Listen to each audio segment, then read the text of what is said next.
Towards the back, we got the Rex and Zex, so you can see how much we paid to the state of New York for their Rex and Zex program. Almost 1.6 billion so far. It'll be over 2 by the time we're finished this year. In case you're wondering, they're going to go up in cost next year. Zex, which is the zero emission credit, is projected 6.8% increase. The Rex, the state just approved 2 more new tiers in that category, which will be added on next year once they figure out what everybody in the state is going to have to pay towards those. So that will go up. And somewhere in the latter part of next year, we will also start seeing, I don't know if it will be a separate item now, how they're going to do it. No, this is going to be the cleanup of Indian Point. If you may know that Indian Point 2 was shut down April of this year, at the end of April. Indian Point 3, the last reactor, is being shut down April of next year, at the end of April. The deal with the company that owns those to shut them down was that the state would pay the billions of dollars for the cleanup of the site. Last I heard, it was going to be a split deal where 60% of the cost is going to be downstate, 40% upstate. I don't know if that's the final arrangement, but we will see those costs passed on to us, and ratepayers will be paying that sometime later next year. And that will be an increase in the Rex. Well, I don't know what, they make it a separate category, they may bury it in something else. I don't know how they're gonna do that. They haven't told us yet. Do we know how long that cleanup is supposed to take? Must be years. It'll probably take years. Because if you're familiar with nuclear plant operations, they got the rods, the nuclear rods. So over the years, they've been having to change out the fuel, but they got nowhere to send the spent rods, which is still highly radioactive. So they've been keeping them on site. So now you got all the rods, since that plant's been operating the last, I guess it's 50 years, that are on site, they're gonna have to be sent somewhere and something done with them. I don't know what that's gonna be. And the current ones. So, and then you gotta clean up and seal up the reactor chambers. Bill, does NICEAG and other like private entities pay Rex and Zex and stuff like Yes. that? It's what they call socialized. Every ratepayer in the state of New York gets to pay for it, including Rex and Zex. That's how the state is getting its funding for its different programs. Now, Bill, have we heard anything more, or have you heard anything more about the AREX and whether they're coming on next year? They may be, because of COVID-19, it may be more like 2023 before we see them. But they are coming because the state is looking at 2 big areas, one off Montauk Point, the other off the Hamptons, to put in wind farms out there. But like I said, COVID-19 has slowed that process down.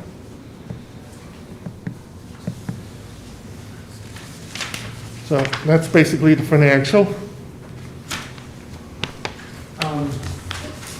Are there any questions to Bill or anything like that? I have one question, Chris. Every month we see the write-offs for the quarters that you have to write off on a monthly basis. Yeah, you're gonna get, we can discuss that when we get there.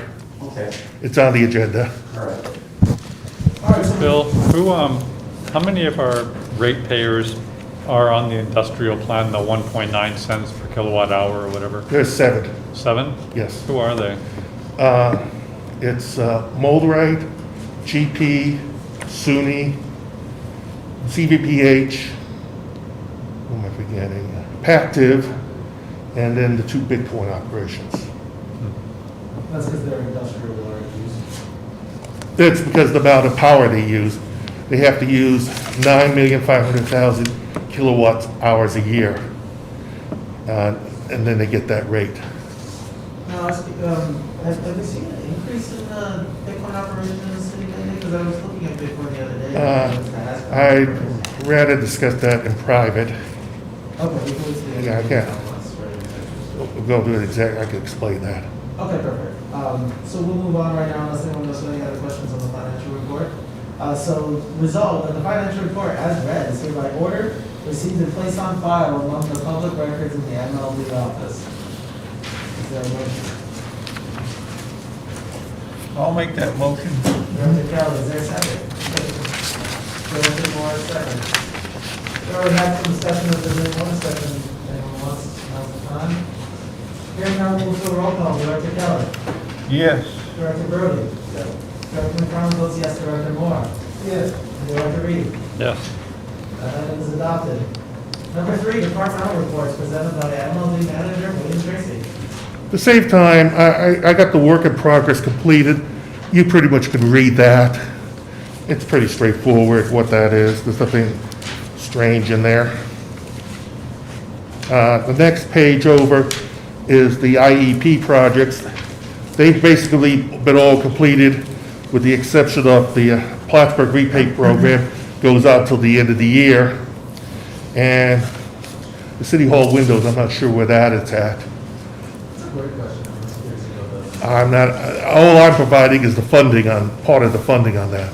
And residential IEP is still going, is there some kind of date on that, or is that going to be very hard? Which are you talking about? There's residential IEPs for reimbursements of Oh, for thermostats, windows? Yes. Yes. That's still, we have the forms for that. That still continues on.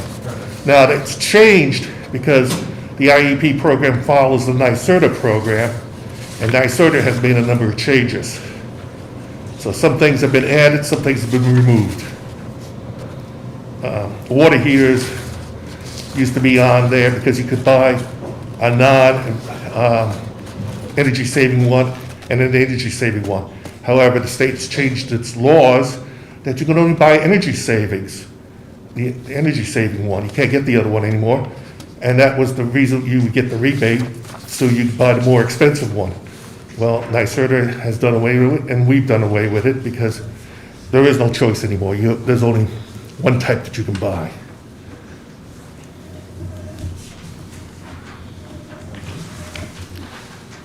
Anything else on other?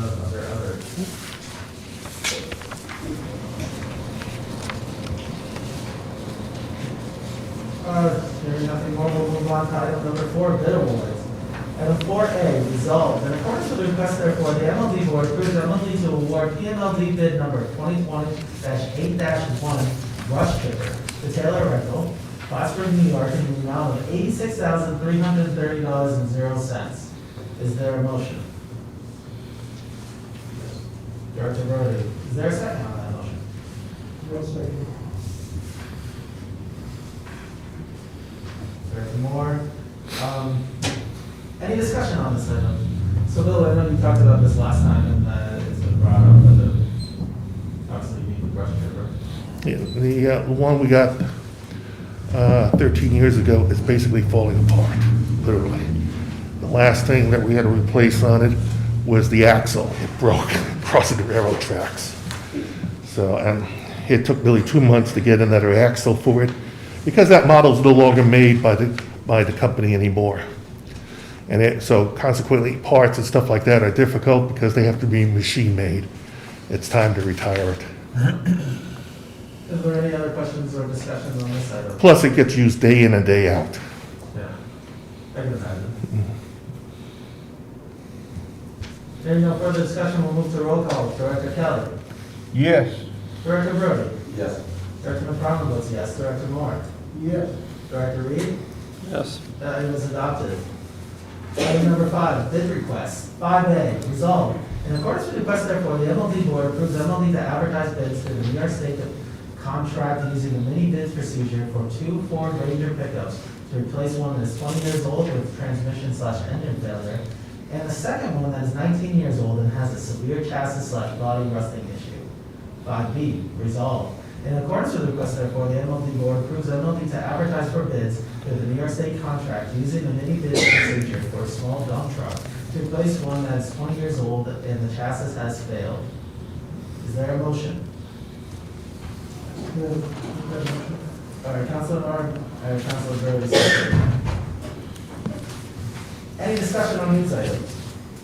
If They look pretty self-explanatory, you have two trucks that are 20 years old and a dump truck that's. Well, the first one there with the engine transmission, we had to tow it to the junkyard about 8 months ago. I mean, it wasn't worth fixing. Yeah, and these items have already been budgeted for, and this is what they're easily recovered. I just have one question, and how do you get that much use out of them? It's great.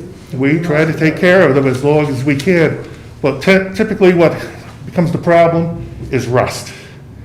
And you try to fight it, but with the winters and the salt, it usually gets to them. A lot of the time, it's not from the outside in, it's from the inside out. We can start getting the rust through the body, through the chassis. In the case of the dump truck, we had to weld the chassis to keep it together, and we can use it for transport, but it can't carry any heavy loads, otherwise it'll just break in two.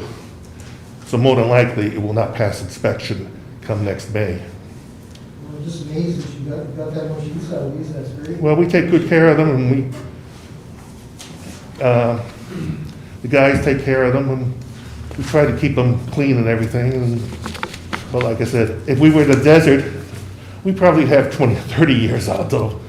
But unfortunately, in the North Country, it's not that possible. How many miles are There's probably 75,000 to 80. I mean, the vehicle I drive is approaching 110,000 miles on it. And it's 18 years old. And so the new trucks you're gonna get, are they used or are they? They're gonna be brand new. Okay. Yeah. There's only one thing we ever bought used, and that was a forklift 30 years ago. Had 20 years on it. We kept it for another 30 years. So it had a 50-year lifespan. We just got rid of that a few months ago. Are there any other questions or more discussion on this, these two items? Hearing none, we'll move to roll call. Director Kelly. Yes. Director Brody. Yes. Director McConnell votes yes. Director Moore. Yes, Director Reed. Yes. Those items pass. Item number 6, monthly write-offs. 6A, resolved, in accordance with the request therefore, the MLD Board approves MLD to write off unpaid final bills from August 2019 in the total amount of $3,749.28. The percentage of write-offs for this period is 0.32%. The recovered amount for this period is $728.88. Councilor McFarland, I'd like to make a motion that we dispense the reading and move to discussion. Director Kelly makes a motion to waive the reading and move this resolution. Is there a second? Yes. Director Brody votes second. All in favor? Aye. Any opposed? That motion is passed, though. Reading of item number 6 is hereby waived. Any discussion on this item? I was wondering, from the reports, I noticed that water and sewer doesn't have any write-offs. We are required by law, because we're under the Public Service Commission, all electric utilities are required to do this. So are telephone and cable. It's basically because their rates are then developed by the Public Service Commission. So we have to do this as a requirement. Now, it still stays in our system. In many cases, well, we have judgments against some of this, and sometimes these people do come back. What usually happens, a lot of them, is they go out into NYSEG country, run the bills up there, then try to sneak back into the city. But we usually catch them at that point, and then they have to settle up. The ones we get judgments against, they usually don't pay the judgment until they try to get a loan or get a credit card, buy a house or something like that, where they have to get a credit report. Because the first thing that shows up with the credit report is that they defaulted on an electric payment, and they got to get that off in order to get whatever they're after. So we've had them come in 7, 8, 9, 10 years later to pay it off, because they have to pay interest now on that as well. They're never very happy about it, of course, but once they pay it, we have to notify the court clerk, and they notify the credit bureaus to remove it from their accounts. Is there a good percentage where people pay that back? I mean, are you like 50/50, 60/40? It varies. I mean, It's usually when they move back into the city. yeah. If they move back in. Well, with the credit one, that follows them around, Yeah. so, and then they have to.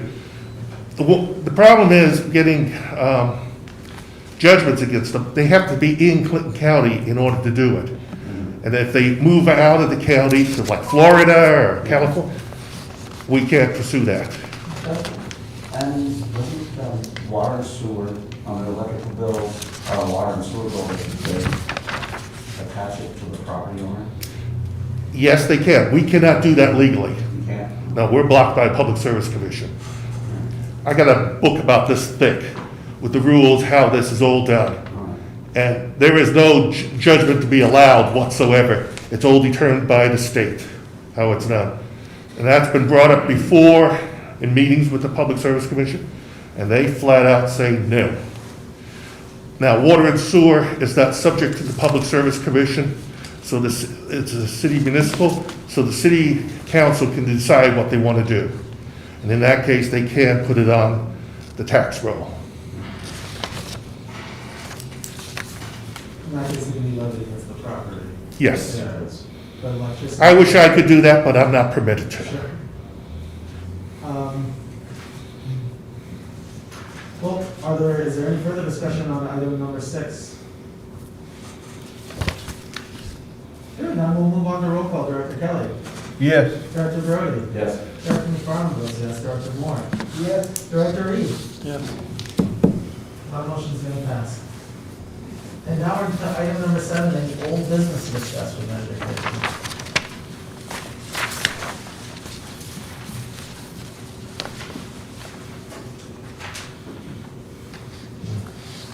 Bill, do you have any old business that you want to bring up to the council? Nope. Let's start to the board. And then we'll move on to item number 8. And that's new business. Is there any new business to discuss with Manager Tracy? Bill, the thing I'm curious about is that has your office heard anything from the public regarding payments of bills? And it's been discussed here and it was voted on, I believe in September, for bills, and Richard can tell me with this, to no longer be paying bills in person to the finance I department. haven't heard anything. You've got no complaints or anything like that? Probably won't get them until it actually gets enforced. But at this point, no, I have not heard anything. And does your office have any position or any concerns about that? Well, a lot of people live paycheck to paycheck. They don't have a checking account, they don't have a credit card account, and they usually come in and pay what they can week by week by week. I don't know how that's going to work after January 1st. That may be an issue, I don't know. Yeah, well, I've gotten quite a few calls on this. And it's something that I happen to know. I do with a lot of people going, but a lot of people don't have checking accounts. A lot of people don't want to pay for stamps even, and have a hard time cashing checks, have a hard time writing checks. If they have to go get a mail order or a bank check that somebody runs it up. So we can discuss this more at the council meeting. It's something that I definitely wanted to bring up. And see if you got any, So far, no, I haven't heard anything. I mean, the only thing we hear about is paying their bills for COVID-19. We've had some call us and ask them if the city's gonna bail them out on their bill, or the state or the feds. Of course, the answer to that is no, right across the board. Council, have you So, been hearing any concerns about the reduced office hours, closed for lunch, closed an hour early each day? I haven't heard along those lines yet.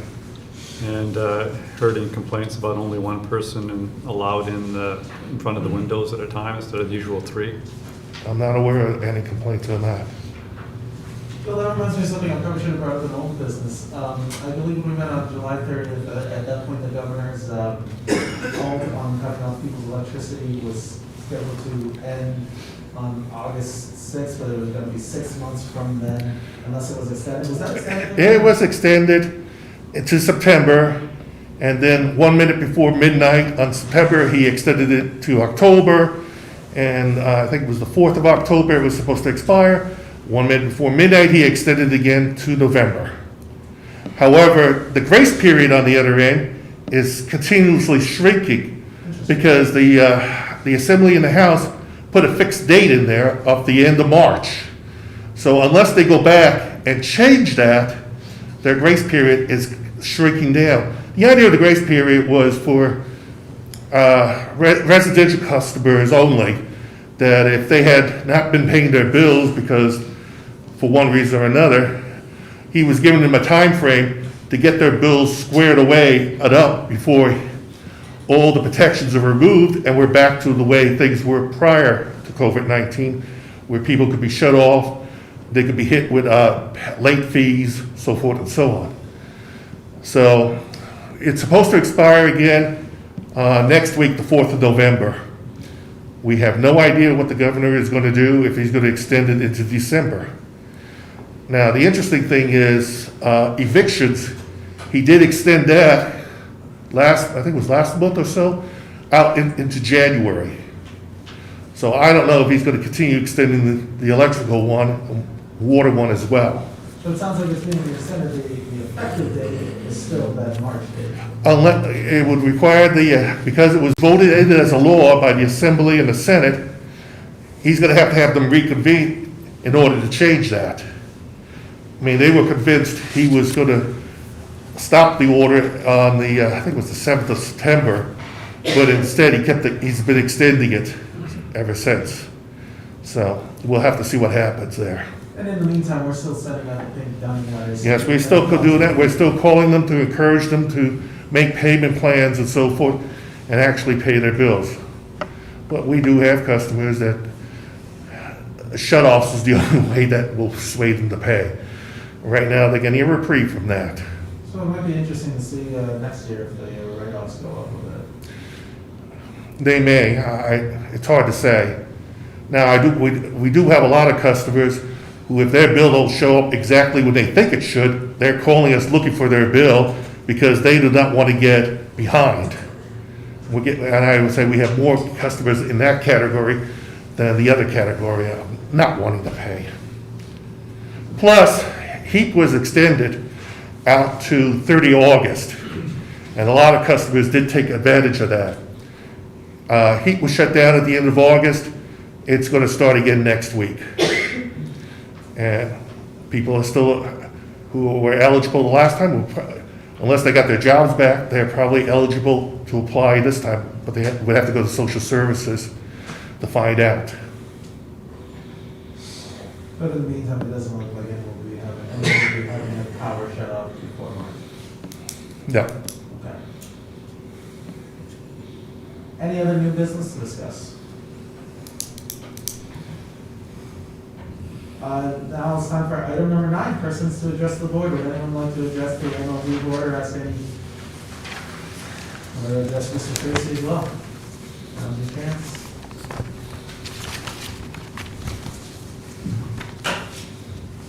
Hearing none, I would make a motion to go into quick executive session to talk about matters of pending litigation in regard to the Bitcoin, as Manager Tracy mentioned earlier in the meeting. So I'll make that motion. Just to clarify your motion, there's no pending There's no litigation. pending Oh, there litigation. is no pending. No. So, But in order to talk about somebody's account, I need to do that in private. I can't do it in public. That's, Privacy Act.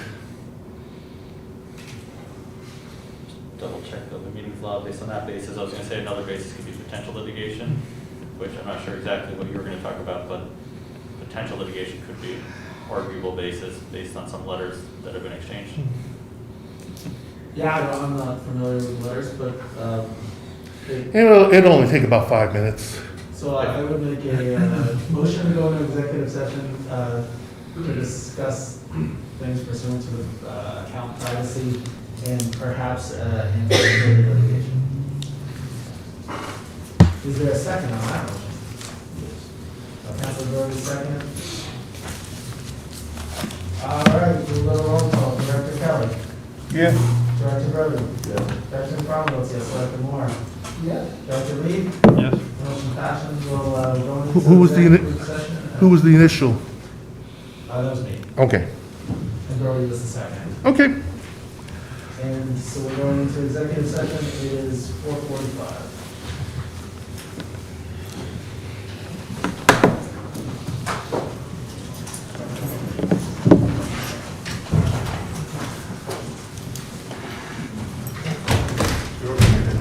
That's it? They're already getting ready. What's going on? He's watching that from the inside.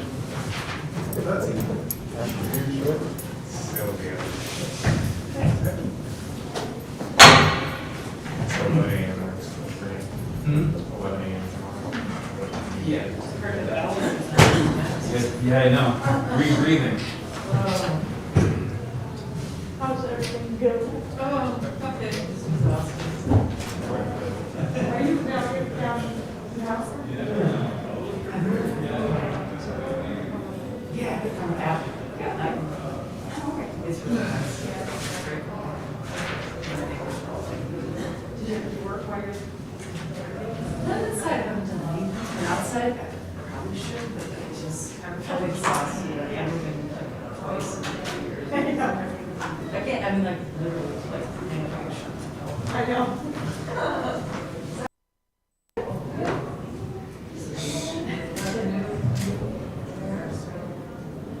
Yeah.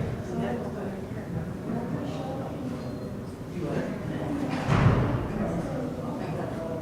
Well, yeah. I'm here at pleasure. Yes. And that will. But you've done such a good job. I mean, I don't know better. What? Any nervous for this? Yeah. No, it's okay. But, yeah.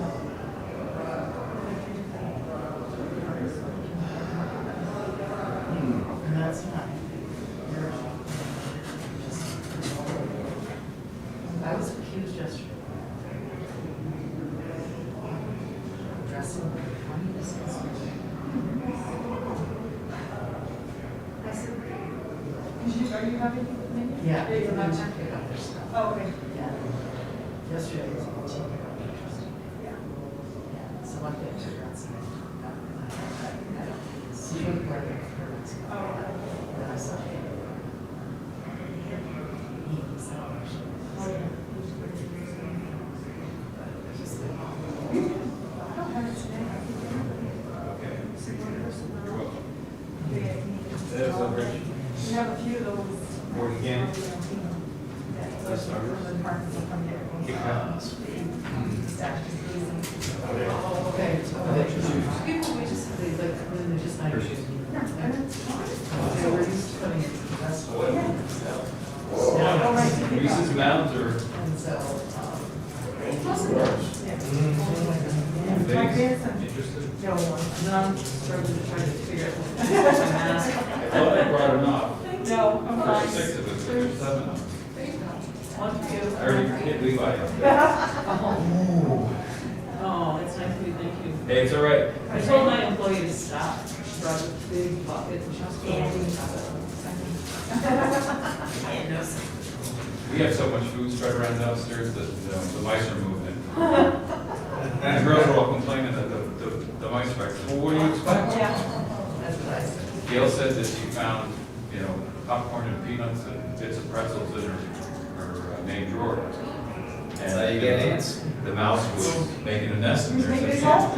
These ordinance for One mine. ants. What do you want? He's looking for an next warm place to live that's gonna be dry and he's gonna have food. Can't blame him.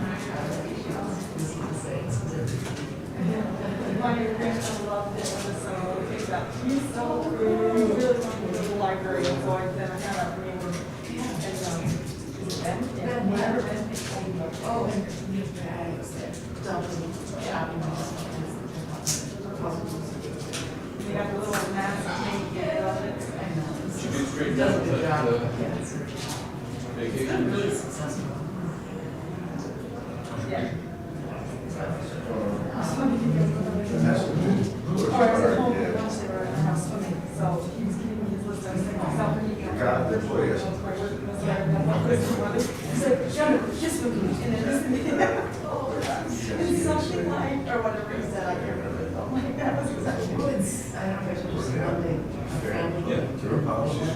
basement, so the bed is never allowed. Oh. And they allow for so they go, Yeah. they were getting cookies. So, Where was it? and so they were stealing out of the That'll be all right.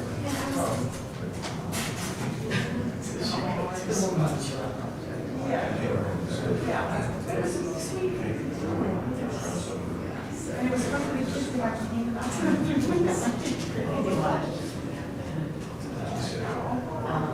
Yeah, so I figured I'd just put it there. Yeah, and I copied it off for them, so. Yeah. I work on, so I study in the mailbox too. Oh, because are they coming in by way of doing it? No. We're not going to. It's just glad. Oh, yeah. So. You're going to send it to me. As long as it's. Yeah. Cases. Additional, But I can do so. that they're restricting travel. Yeah, I don't know, it was chat about The this. state said, Because, holy calculus. thing that runs it, needed to know. So that, we're supposed to work on it. See, the state is the same way. Started like When 3 you o'clock. travel, 3:15. and you go to a hotspot, Well, it's the, and you come it's back, the thing that does the live you stream. have the virus after So, quarantine, and I said, that so everywhere here. the employees should be Video. so sick. How come we can't get it? But they're saying they're No, it's because it's looking into all the, we have a, The city. what's that called? We have more They've gone microphones. to a hotspot, Yeah, it's got like a sound no one system down there because of the yourself to microphones. bed. And he said Have that's. gone to a hotspot. Well, that's why I said it, it's not. You know, It's gotta be something easier. happens, then of course they go over you versus the employees. So these guys have gone one step further, they're saying, if you travel, Oh, I know. and you push yourself to Well, bed, the other thing is, and you can't use it. well, maybe we just have to have a video set up. Have Ethan run it, a camera or something, and just do a live stream from the meeting. When they pick up an app and then forget the whole thing, trying to get it through the video. Yeah. Yes. And the other thing is, I can't get. I've told people. Especially because the guys on this table are not in front of any mics. So when you're listening at home to In the that live case, I stream, think that those mics are supposed, they're picking up Use the the audio, same but lead. if they're here, they can't hear it. So it's. no, in that case, no, in that case, the city would pay them. That's interesting. And the city could get reimbursed from the state for that. It's like, you're not in a hospital, and it's like you just got exposed, and it's like, you have to be quarantined as the state says so. And the state will cover that. So if, let's say, so Now, when are we gonna get paid for all this stuff the state's supposed to cover for us? Another big ass question, we gotta find out, but, you know. Does it also count, I mean, if you're just traveling within New York State and there's a hotspot in that state, or is this strictly? I don't think there's, I think New York State is not considered a hotspot. There's, was it, 43 This is why I. hotspots, including, you know, Guam and Puerto Rico. I mean, there's travel. You might as well say the other 11, you should list them as non-hotspots, because everything else is a hotspot. Oh. There's so many places that I are mean, there hotspots. are New York State designations on all the 6 states. One degree or another travel restrictions. I thought it was 11. So 6 like 3 or 4 days. I just, the Chamber of Commerce said something, that's what I forwarded to John. And, you know, it had 43 locations, you can't go to states and 2 territories. So there's 11 left because we have, what, 50 states? I'm told that Vermont considers Clinton County. Somebody from Vermont that's Clinton County, that there's a 14. It's like, it goes beyond. Really? So I think what everybody's worried about is whether the state's gonna reimburse them. But, I mean, the Department of Health can be contacted in all these cases to make a random decision. If they say, yeah, that person should quarantine, oh, it's legitimate, and it should be paid for by the city, and the city can apply for reimbursement. So, the Department of Health will pay. So they can be also used as part of that. That's what's.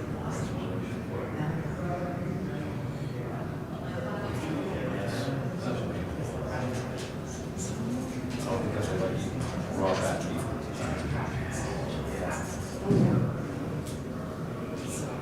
Can you imagine back to which is?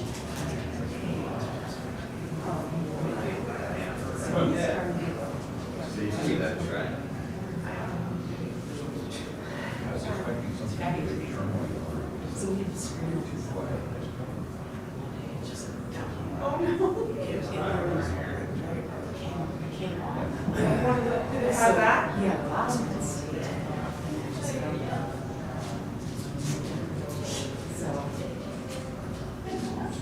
How are you? Doing okay. How's everything in the library?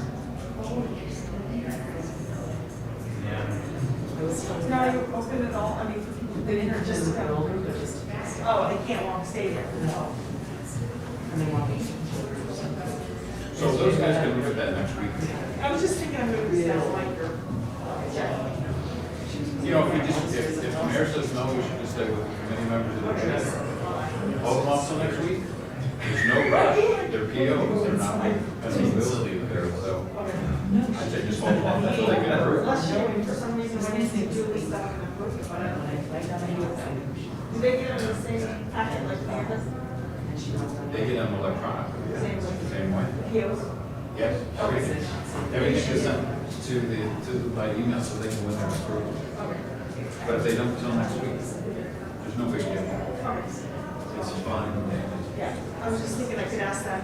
How do you want me to, I could ask that. See what he says. Yeah. I would go with his lead. Okay. Yeah, sure, I'll do. They're not a rush. Rush to spend money. Yeah. No.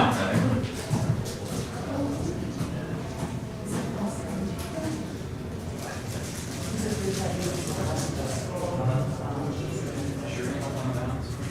No, thank you, you were right there. I had to. Right, that rain does. Rain creates it. I'll take that.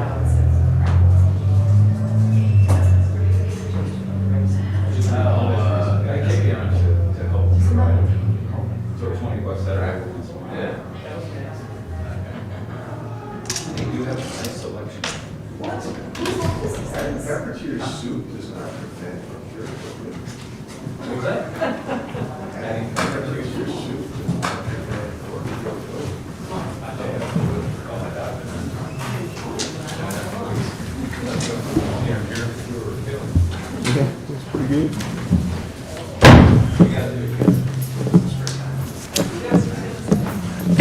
All right, it is now 4:59, we left our executive session around 4:45. We discussed some items involving specific rate payers accounts and perhaps potential litigation. We're still going on. Bill, I had one more question. There was, I think there's a mayor's budget, but there's something in the mayor's budget at the very beginning in his discussions about Since Gibson. taxpayers are on the rate payers. Does that affect you at all? No, all our money is generated by electric rates. Only if we charge the city for cutting trees or something like that. So we don't derive any money at all from the general fund. Okay. And with But that- we do pay into the general fund for our pilot and for services to the city. And we were on the persons addressing the board, there was no one interested. Earlier I see a lot of members from the public, does anyone that want to address the MLD board? Hearing none, is there a motion to adjourn? Here. Director Brody, is there a second? Director Moore. Roll call, Director Kelly. Yes. Director Brody. Yes. Director McFarland votes yes. Director Moore. Yes. Director Reed. Yes. The meeting is hereby adjourned at 5 o'clock. Thank you. Thank you, Bill. Let's then begin tonight's common council meeting with the Pledge of Allegiance, please. I pledge allegiance To the flag of the United States of America, and to the republic for which it stands, one nation, under God, indivisible, with liberty and justice for all. roll call, please. Mayor Reed, Present. Counselor Barbell, Counselor Kelly, Here. Counselor Gibbs, Counselor Brody, Here. Counselor McFarland, Here. Counselor Moore, Here. Just a short comment. I implore us all in the city of Plattsburgh to be very vigilant about COVID-19. I think I mentioned a little bit last week. We are seeing an acceleration. Over the last couple of weeks, we've actually seen more cases than we've seen for many, many months. Really going right back to the worst of it in March and April. And if you look nationally in this country, the 2 weeks before and the 2 weeks after the election, we're going to see somewhere around 2.5, 3 million new cases. Terrible, and that will ultimately translate probably into around 80 or 90,000 deaths nationwide.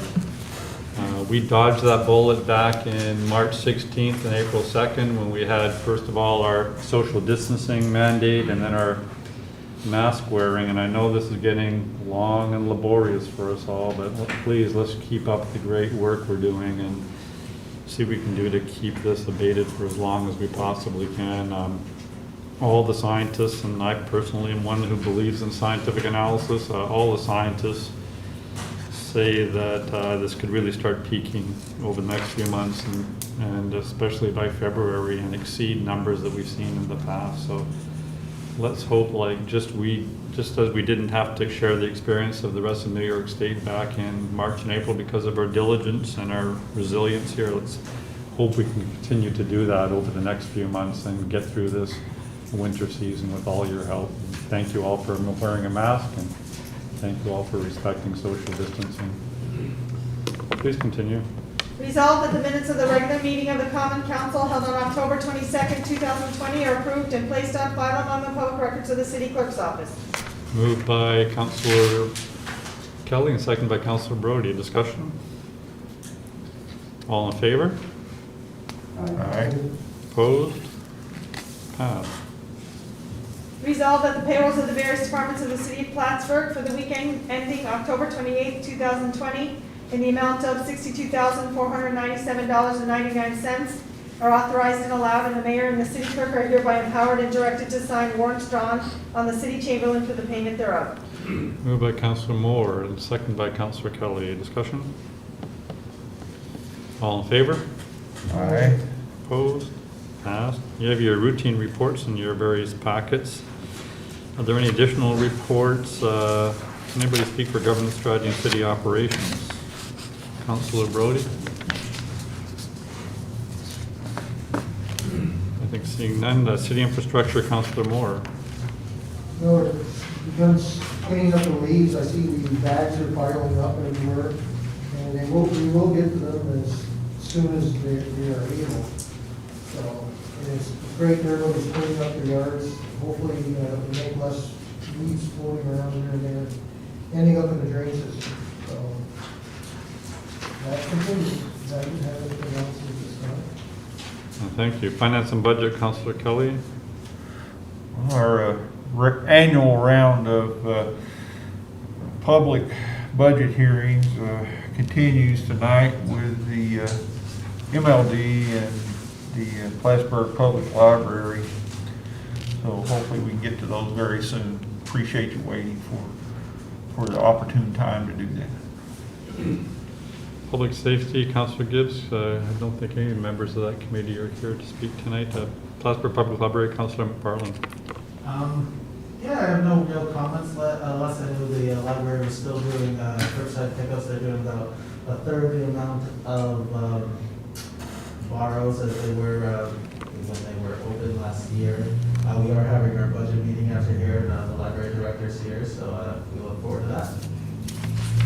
And MLD Board President, Councilor McFarland. Oh, yes, we just had our MLB board meeting, the first one since July 30th. It was as exciting as they all are, so I would recommend you check it out on YouTube if you missed it. And we will be doing the MLB budget hearing also after the council meeting today. So stick around, and that should be somewhat interesting. Too bad we couldn't collect royalties for those gripping hearings. Resolve the reports as listed are hereby already received, and any written reports are placed on file among the public records of the city clerk's office. Moved by Councilor Kelly and second by Councilor Brody. Discussion? All in favor? Aye. Opposed? Passed. No correspondences, recommendations from boards at this time. Please continue. Resolved that the bills offered by the common council for the week ending October 30th, 2020, in the amount of $2,556,169.71 are authorized and allowed, and the mayor and the city clerk are hereby authorized and directed to sign warrants drawn on the city chamberlain for the payment thereof. Moved by Councilor Moore and second by Councilor Kelly. Discussion? All in favor? Aye. Opposed? Passed. With regard to the agenda items, are there any individuals like to please come address the council on the items on the agenda tonight? Seeing none, please continue. Resolved in accordance with the request, therefore, the common council approves ARC Properties LLC to close Clinton Street between Margaret and Marion Streets on Wednesday, November 4th, 2020, overnight, beginning at 6 p.m. to install water lines into 15 Clinton Street. Moved by Councilor Moore, second by Councilor Brody. Discussion. So I see it says overnight, do you know when they're, do we know when they're gonna be done? So does that mean it could possibly go into the morning? It was explained to them that they can't obstruct traffic the next day.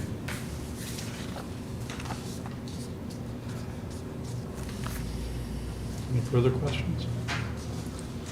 Roll call? Councilor Kelly? Yes. Councilor Brody? Yes. Councilor McFarland? Yes. Councilor Moore? Yes. Resolved in accordance with the request, therefore, the common council approves PMLD bid number 2020-8-1, brush chipper be awarded to Taylor Rental, Plattsburgh, New York, in the amount of I'd actually like to $86,330. waive a reading on items number B, C, D, items number 7, B, C, D, and E, as they were discussed at the MLB board meeting. Moved by Councilor McFarland, second by Councilor Brody. All in favor? Aye. Aye. Opposed? Passed. Discussion on the items themselves. Any additional discussion? Seeing none, roll call. Councilor Kelly? Yes. Councilor Brody? Yes. Councilor McFarland? Yes. Councilor Moore? Yes.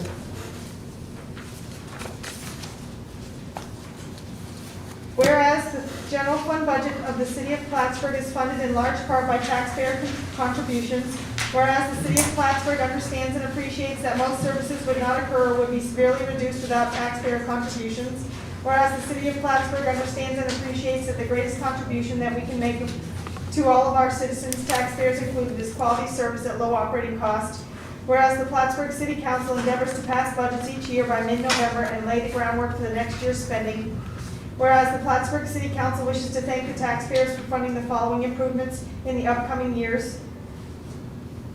Do you have anything to list there? That'll be on the 19th, yeah. Okay. Whereas the Plattsburgh City Council will henceforth endeavor to keep the city's tax rate competitive with neighboring cities. Resolved that the Plattsburgh City Council declares the third Thursday in November of each year as Taxpayer Appreciation Day. This declaration shall remain in effect until changed in or eliminated by the Plattsburgh City Council. While it is not necessary to redeclare Taxpayer Appreciation Day each year, it will be necessary to compile a list of taxpayer-funded initiatives each year and have these read publicly on the third Thursday of November. Moved by Councilor Kelly, second by Councilor Moore. Discussion? Yeah, I'm confused. So would this be to, I see here is that this is where we would list the few major spending items for the upcoming year. So will this be a time to express what the major upcoming spending items for the upcoming year are, or for the year that's almost over? That would be for the upcoming year, Patrick. For example, one of the things we have decided is to purchase a new sorting machine in the finance office. So that would be something we could add to our list and thank our taxpayers for financing. Yes, I know it's going to be in this year's budget, Chamberlain, I understand. It's a good example of expenses that we make that are taxpayer funded.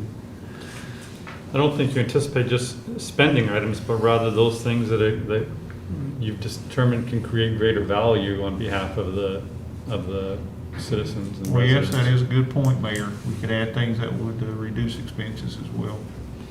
Because I can certainly list some that you've been working on in the last couple of councils on an ongoing basis, including, we do more in-house road building, so we can take the same budget or a lower budget and actually produce about 3 times more road building that way because of the great work of DPW. And I know you anticipate some IT improvements to maybe not necessarily save costs, but improve efficiency significantly.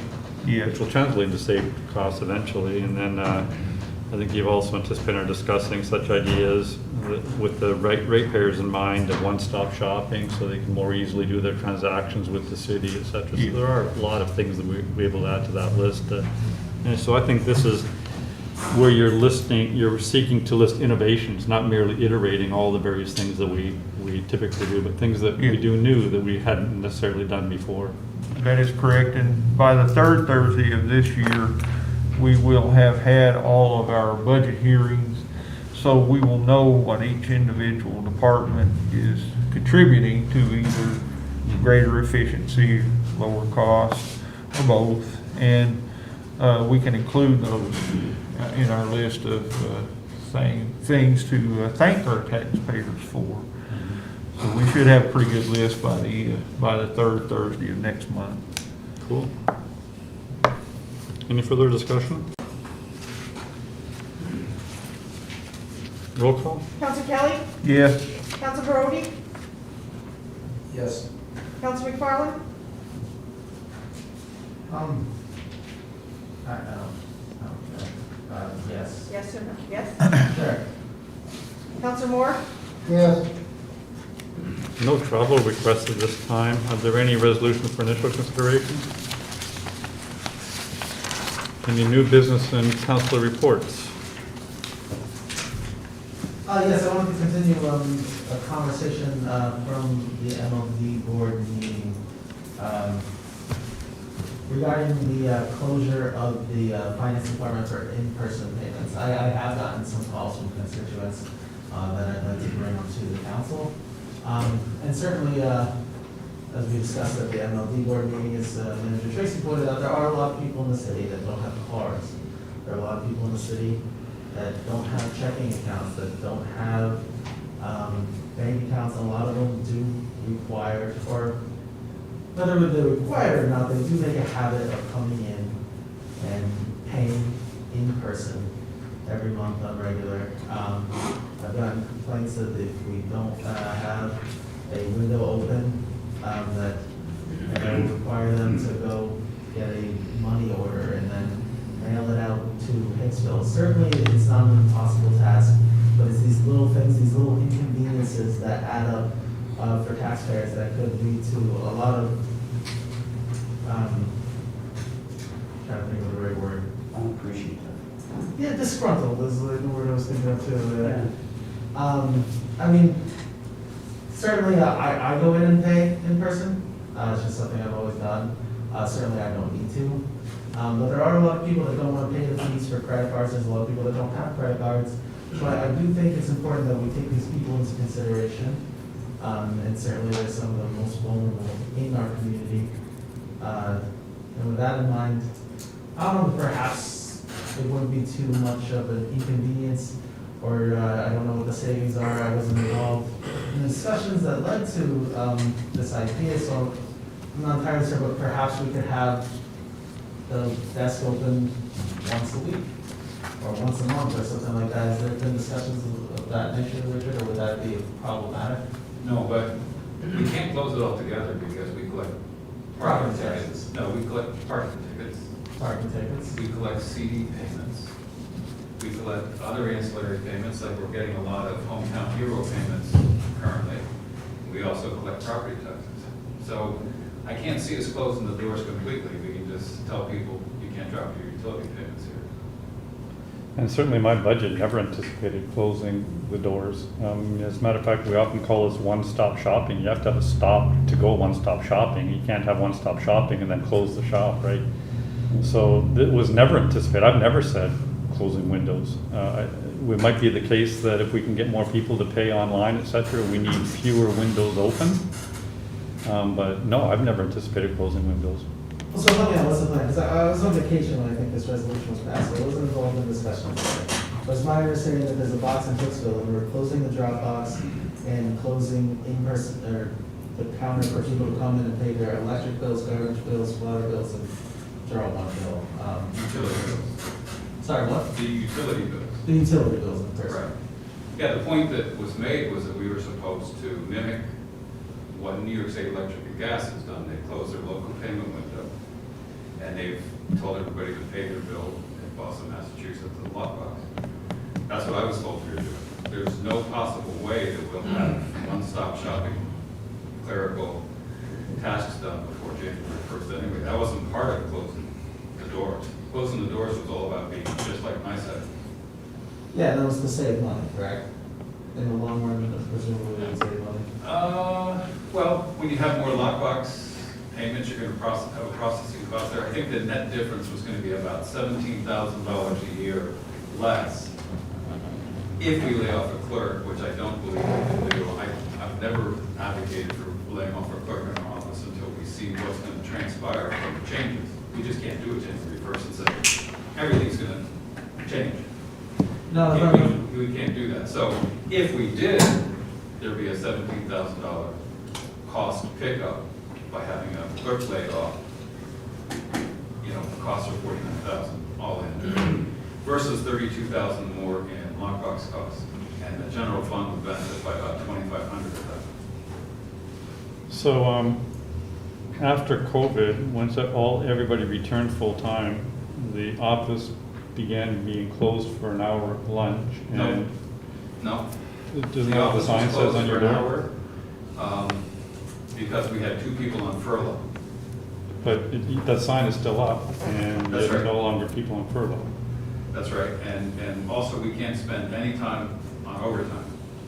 So from And, 3 to 4 in the afternoon, we got to close the office down, and we can't have customers coming in at 5 to 4 and taking us past 4 o'clock. So the reason we're closed between 3 and 4 is to eliminate any potential for overtime, and we've had none since March.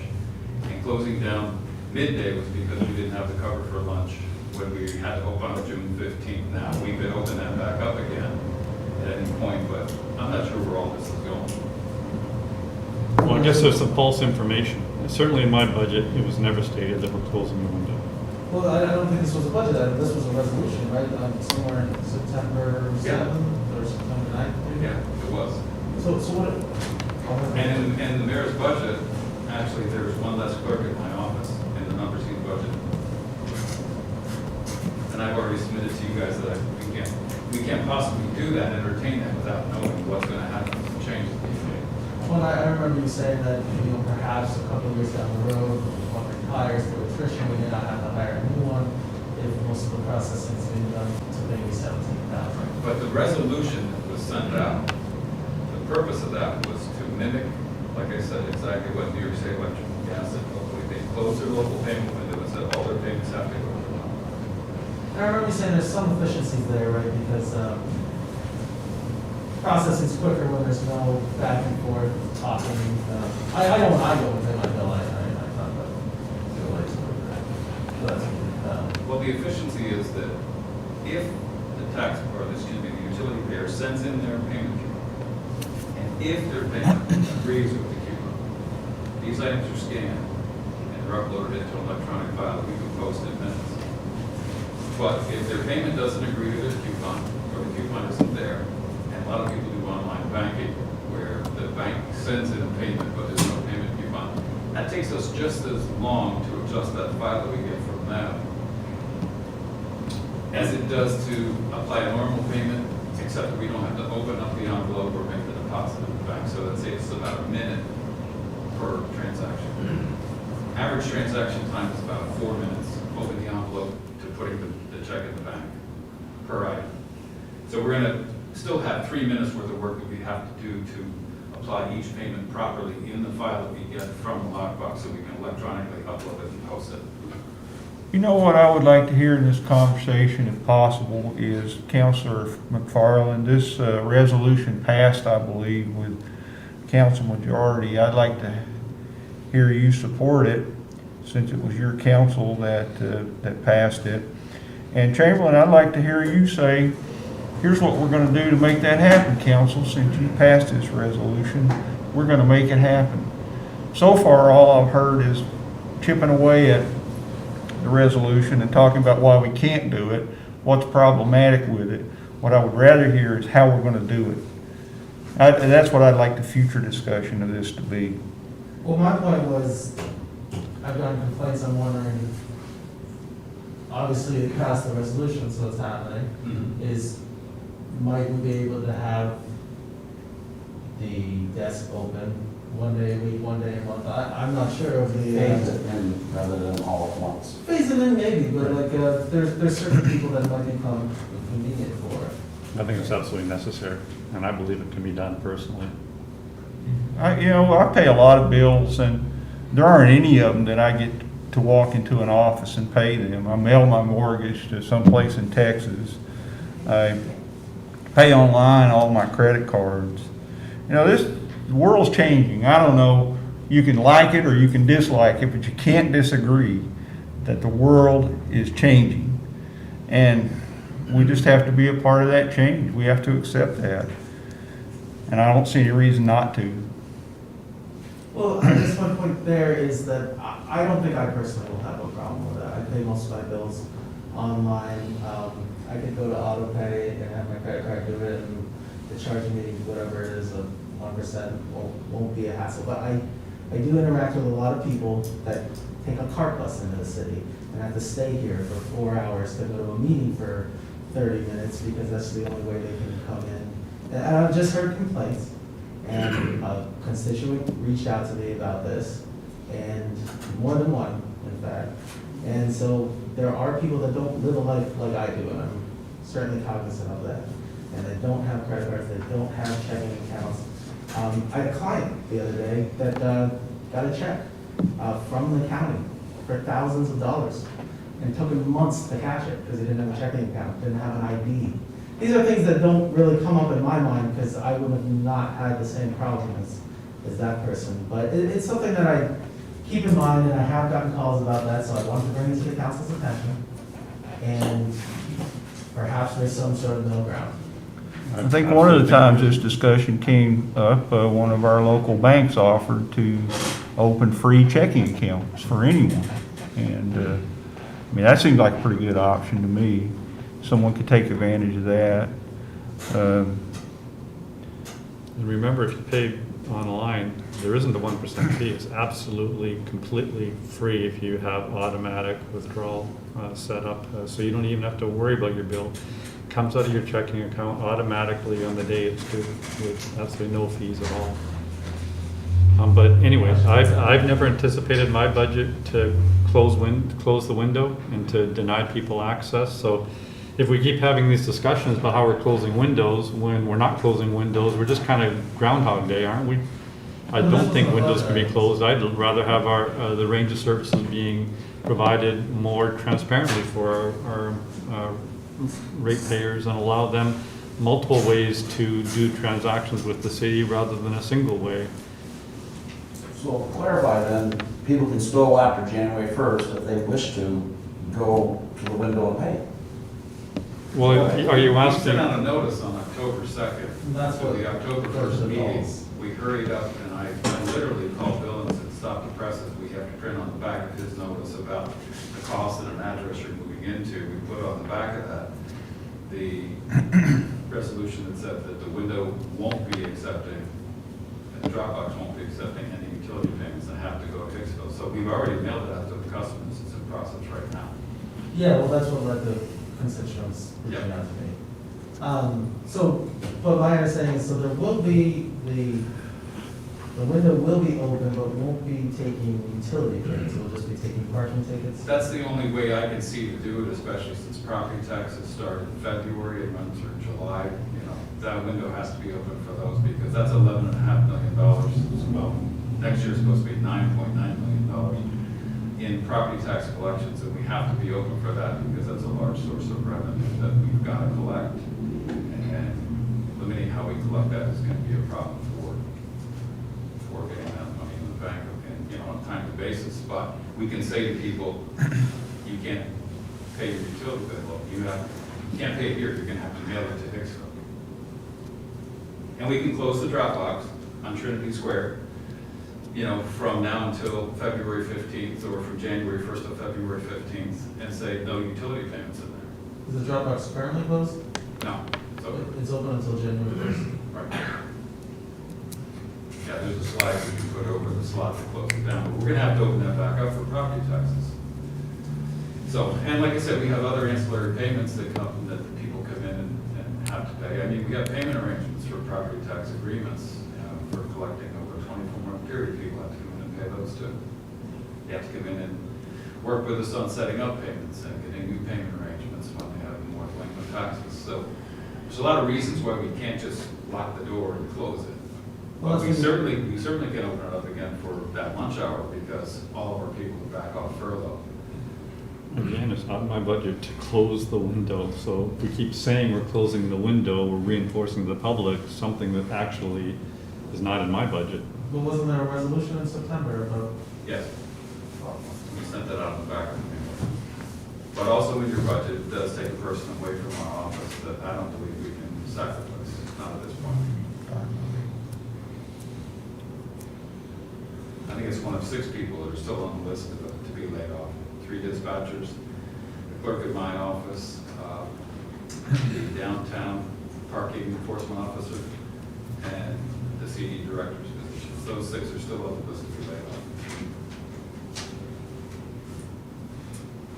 I know the library director's here and would like to make her presentation. When can we do that? That's fine. I just wanted to bring that up, but I don't have any resolution to extract. But, yeah. Please come forward. Mayor, we can do public We comment. did public comment. Okay. Was there any individuals from the public who'd like to come and address the council on any issues of mutual concern? I think I still have a question on new business. I'm still on new business. Sure, go ahead. First of all, last week, I may have been misunderstood, and I just want to make sure it's clear to everybody that I am in favor of the community development office, and I'm in favor of the sheriff's of the police station down in the community area, and I'm in favor of keeping the dispatchers on. I think one of the problems that I've been talked to by some people is that if you let the dispatchers go, people from other offices in the city, PD, are going to be taken from their positions and have to go there. I've also been told that the transition time to have officers come up in uniform to be able to fill the retirees, because there's nobody in the cadet school, is going to be a year or better. So I'm kind of worried, and I had people ask me about that, and confirm, well, I'm just trying to find out, is that the truth? If you have the dispatchers disappear or are not rehired, then does that mean people from the community service office are going to have to go to the city police station? And that there's going to be that service, community service is not going to be there. And the reason I say this is much like I felt about Rich's office, is that that's an area that's good for community outreach and people talking. I feel that way about the office. I'm one of your people that go to religiously all my life. I've gone downstairs and paid my electrical bill.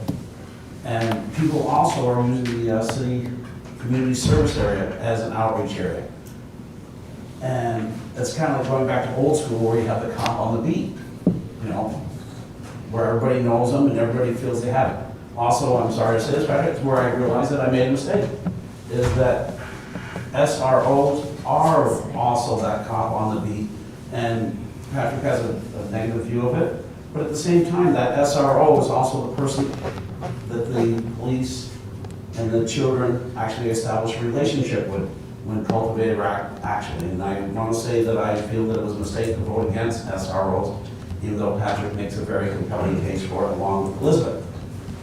I went with the wisdom of the others around me, but as I look back and I listen to the voice of the people, I feel that was a mistake. And that's what I feel this is all about, being the voice of the people. We can stand here and say we know what's best, but that's not always what's right.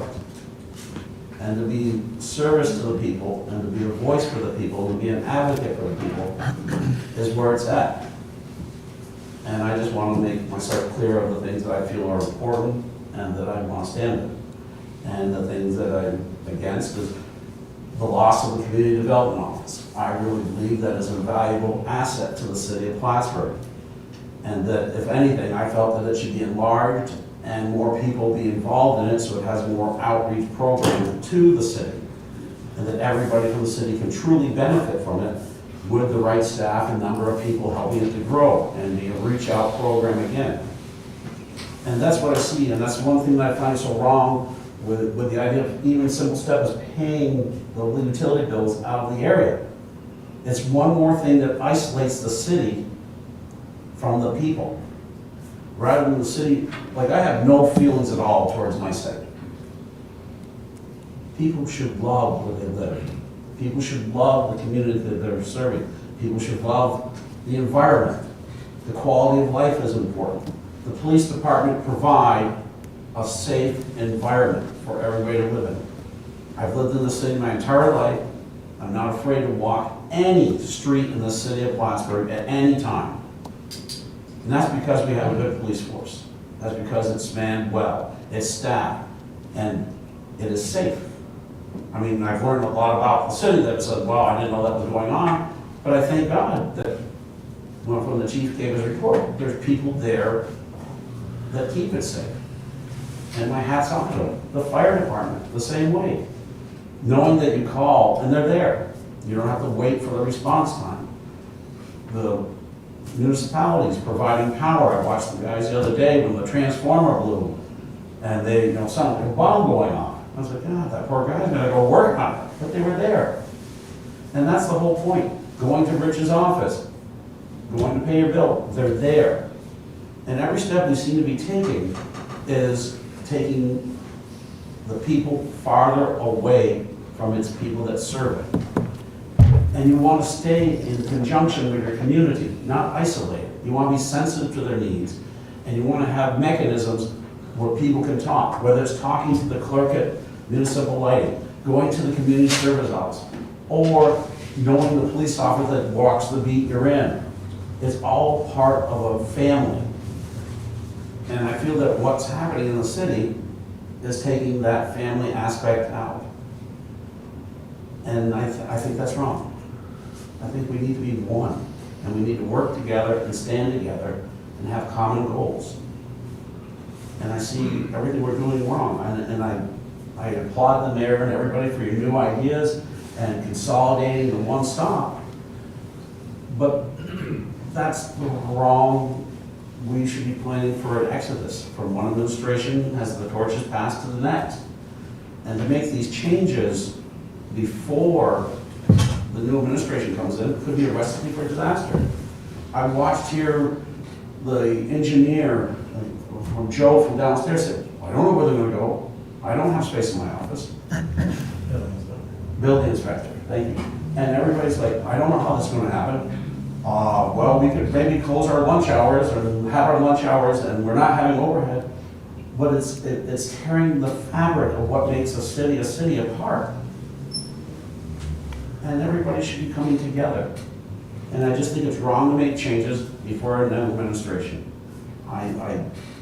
If Mayor, you were here, I would stand beside you 100% and work with you to achieve your goals. But you're gonna be gone. And how many of the people of this board are gonna be here? And the changes we're making to budgets, changes we're making to procedures, and then we're gonna make those changes, we're gonna walk away, and we're gonna look at the new administration coming in and say, have fun. Councilor Brody, I agree with you 110%. My big question is, how do we pay for this? How do we pay for this? The city of, let me finish.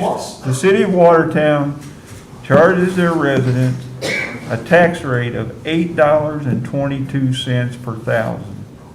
And we charge $11.65. Now, do you think the city of Watertown is any less pleasant to live in than the city of Plattsburgh? Do you think their water is less with less quality? Do you think their policing is any poorer than ours? No, they are able to do it because they looked closely for efficiencies. And that's all we're saying. Don't reduce services, enhance services if you can, but do it more efficiently.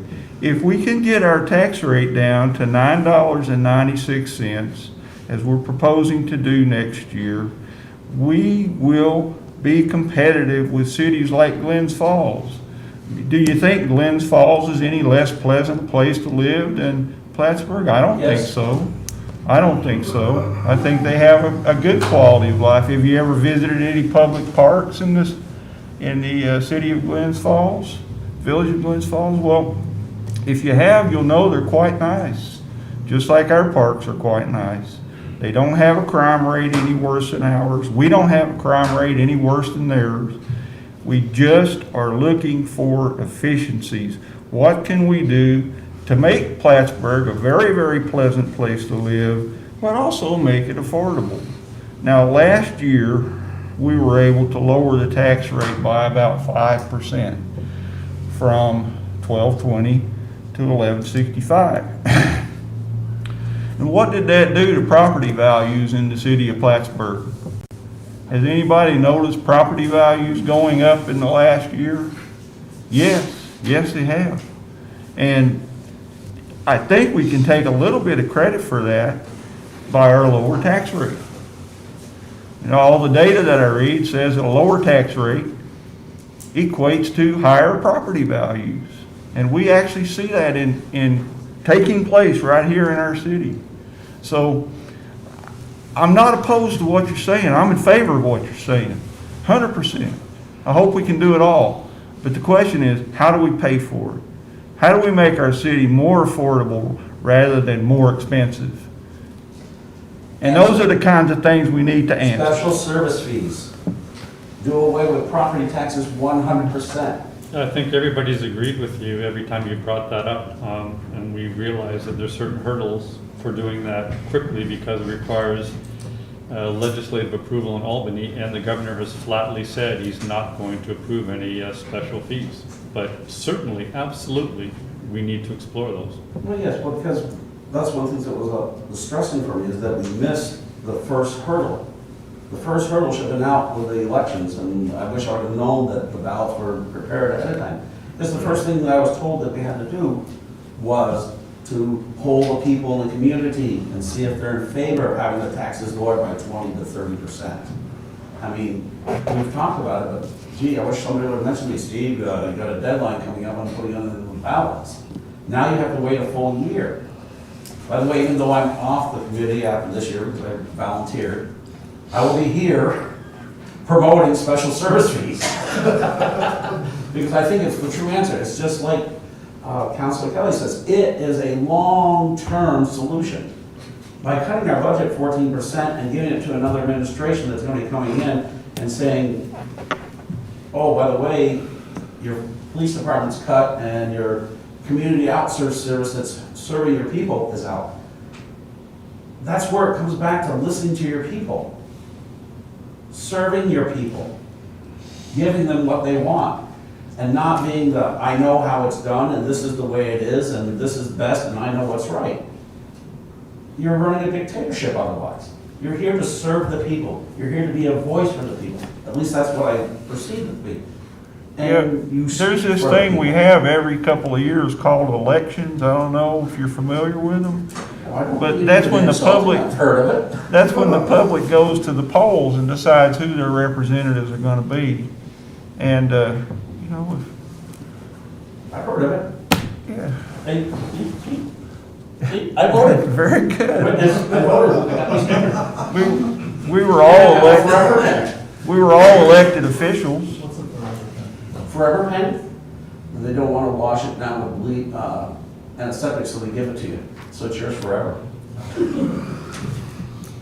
It must be a lot more expensive than Little White, by the way, but it's okay. I got a free pen. I don't know, it's just, I think we're headed the wrong way a little bit. And I think everybody here cares. If there's just different ways to go about it. And I'm more of a consensus team worker than a dictator. So is everyone on this council. We have to work together or we don't do anything. I agree. Unless it's three amigos. Three amigos. Any other new business or council reports? Any closing public comments, please? Please come forward.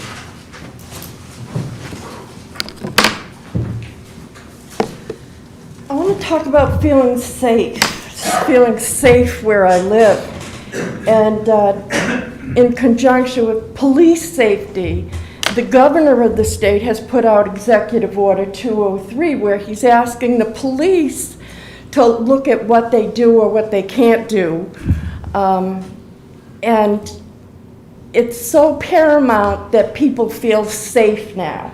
Not just Plattsburgh, but the entire state. And I just wanted to thank those people who understand that feeling safe is important for people who live in the city. Thank you. Thank you. Any other comments from the public, please?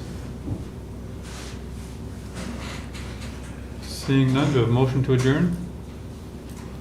Moved by Councilor Brody, second by Councilor Kelly. Roll call.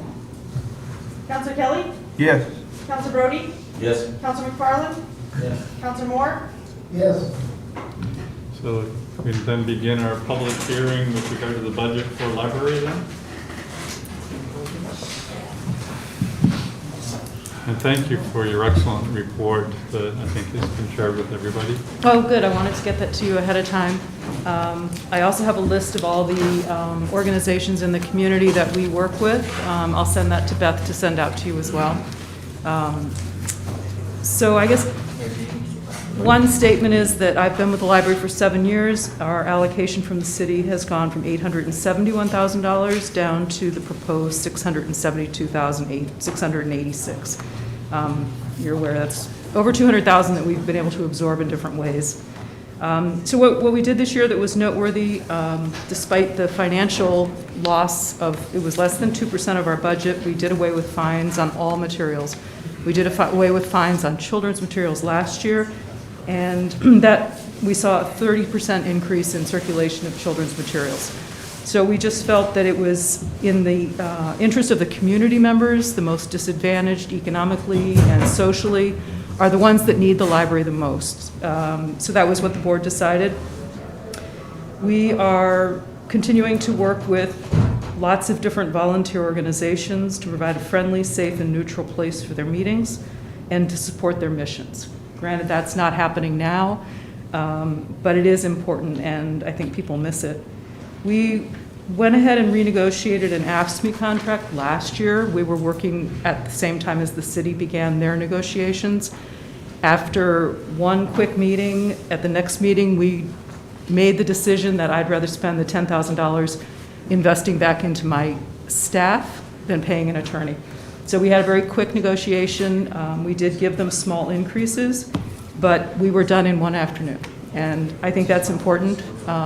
I think for their sake, they did get an increase. Otherwise, they'd be still waiting, I think. We also, because of COVID, had to figure out closing the library, sending the workers home, then furloughing them, and then getting the safety plan in place in order to bring them back in stages. We had one retirement, and we laid off our 4 part-time staff, so that all came to a $75,000 savings. What we're gonna do now is just we've hired a company to come in and clean. Right now, it's just every other week. But what we're gonna need is, I don't think we are capable of doing all the snow removal when it comes time, so we'll probably have to hire that back. But again, it's just a contract with a company. There are no benefits, there are no long-term commitments to an individual. We did just last week learn that we had been awarded a $298,000 New York State Library construction grant. And that is to basically replace the roof, which has been leaking. It's notorious. Way before I came, everyone used to count the buckets. Put in our security system finally. It's all cable. We just need to install the cameras. We have already replaced 2 of our big front windows that were cracked. And then repaving our side of the driveway. So it's just about 1/3 of the driveway does the city own, and the other 2/3 the county central library or library system owns. Is that tunnel still an issue? No, that was the property of the library system, and after many years, they finally filled it in. Oh, okay, they did. They filled in, but what's happening is now that that's so stable, the ground around it is just collapsing. So to drive through was even worse than it was when the tunnel was just there. But on the last page, I did give you a list of the construction grant awards just since I've been there. It does include this newly received award. Our share of that project is about $400,000. Our share is $101,000. We replaced the elevator. We've done tons of brickwork. We created a meeting room, which is used all the time. We've done a lot of different work, and I think there's a lot that needs to be done, obviously, but I know, speaking with Councilor Kelly, that none of this money was bonded. We created a capital fund, we contribute when we can, and all of this has just been paid for, so we're not pushing it forward.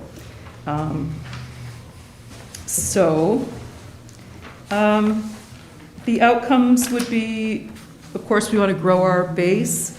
We want to continue to expand our digital resources, which were invaluable during the pandemic. We saw the uses of our digital things go up by about 30%. And we really, you see every day on the street, I recognize the vulnerable people in the city that used to come to the library to stay warm, to use the computers, to have a place where they can just hang out all day, maybe with their garbage bag of all their belongings, read a paper. And it's a problem. I mean, it can be a problem. And even yesterday, I had an encounter I took it outside of the library, but it really hit home that as a city resident, I see more and more people on the streets that I have never seen before. And the library, we have a homeless woman who's like living in the window wells and behind the Y, and these are the people that we serve. And I think, I'm on lack of sleep, sorry. I think that this goes to addressing public safety, that we need to work better together and thinking about, I'm not ready to bring a social service worker into the library. That's not my job. And we have a lot of homeless people that come in. We can call the police. They're very good about coming out. We have a lot of addiction problems, mental health problems. But when it's 5 o'clock or 6 o'clock in December and we have someone who's has nothing, and we call everywhere. We end up calling the police because we don't know where else to get this person a safe place. So I think that's part of how the library has always been so important in the fabric of the city. And I'd like to see that grow in the future. I don't know what the new normal is going to be. It's, I just, right now, we don't have computer access. When we do bring people back, it's going to be very limited time. We have as little circulation in our building as this building does. So the limits of the people, we've got the barriers, and we're doing everything we can. But it's just a problem with everything people touch everything. So we quarantine our books now.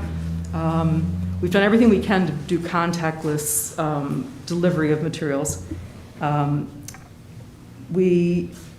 So we're ready for that next phase of letting people in for a kind of express browsing, grab your materials, we'll check them out, and you can go. So we're just being really careful. We've done everything so we can just pull it back if there are more cases in the county. I think we're getting some complaints like, just why aren't you fully open yet? Yeah, I wanted to ask you about that because I don't know I don't think there are any members in the public left, but where's the library at currently with the opening? Is there a plan? I imagine you're in a holding pattern now because I know you're looking to see how the schools went, and I know schools, at least in the city of Plattsburgh, I think they're opening 2 days a week or something like that. Right? Yeah, and we do have a plan. We have both the safety plan and then we have the reopening plan, and we've been going at it cautiously. We brought our employees back on August 1st, and that's when we fully opened the curbside pickup, doing a lot of other things, working with patrons online, on the phone. We're thinking probably next week, we're gonna open to come in and browse, but we're going to have no meeting space, no bathrooms, no drinking fountain. Parts of the library just closed off, just to try to contain the people that do come in. And again, as I emphasize, we have a lot of people that have, their reason for coming to the library is to find a safe, warm place or a cool place. And we can't have that right now. I don't want to have people, and I don't like to use the word loitering, but I can't have it full of people who are going to sit there all day. We want to limit our contact. Just best practices, following Albany Library is a really good example. It's very well run, very thoughtful board and leadership. The most anyone's doing is maybe we let people send us things to print or fax or copy. So we're trying to be responsive to what people have asked for. So we're ready to start the next phase, and then we'll see how that goes and we'll go from there. I'd rather be a little more cautious than not. And as I said, everything you do, people touch every single book. So by the time they leave, you've got 30 books that technically should be quarantined. So we're getting there. So I guess And we're have just. you discussed Yeah. your reopening plan? That's had nothing to do with your budget, I'm sorry. But Yeah. Have you discussed your reopening plans with the County Board of Health and gotten their approval? We followed the guidelines, and we filed our New York State Health and Safety Plan as we were Okay. required to. Okay, you don't have to talk to the County Board of Health? I don't then? believe so, Okay. unless something happens, then we will definitely be talking to the county board. Okay. But again, I refer to Albany. They have a scientist and a doctor on their board who have really been very thoughtful in their reopening plan. And I like to just take other people's knowledge when I can. We don't really have any revenue neutral changes that I can really think of. We just have costs going up. We're prepared to just cut some services, maybe people, hopefully not. We cut our book budget in half. Building maintenance we cut down to almost nothing, which is a horrible thing because it's an old building. But we're making plans. So we've accommodated, we've worked with the mayor's budget, and the things that are really challenging is our water bill doubled. I guess we have a 2-inch line and it doubled. We weren't prepared for that. Our phone bill and internet slowly went from 5,000 to 13,000. Now it's supposed to be 32,000. I was asking about that, yeah. Well, you can continue. Well, we talked about maybe going with an outside service, but I guess historically it was kind of a nightmare. We're happy to work with the city service, but I think right now it's just not working. It's just not working. We pay $608 a month, and we've had trouble getting what we need done right now. So I don't know hopefully a new contract would be more effective. We had a battery backup fail, and it shut down our keyless entry. We had no phone, no internet for a whole day, and we were trying to call IT, and finally I wrote to Beth, and I said, would you please call IT and get them over here? And I know they're stretched thin, so I'm not being critical, but we need to do something different. We have a lot of machines, but they're all locked down. You can't download, you can't change. They're just running our Circ system and access to the internet. So it looks like a lot on paper, but the demand for service and maintenance is very, very little. And again, phones is the same thing. So that's just kind of where we are. And I'm always of the belief that we'll make do. If we've pretty much protected our staff line through cuts in all the other lines. So I guess the new approaches, we are moving more to digital resources, but again, a book is $24 and an ebook is $84. And that's an astounding amount of money to buy what people want, new.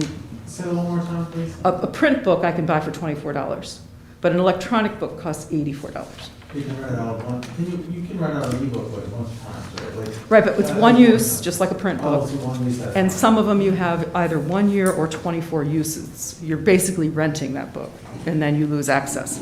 So it's challenging, and because we're the biggest library, we were really funding the Tri-County ebook purchasing, and we backed off of that. We were spending $10,000+.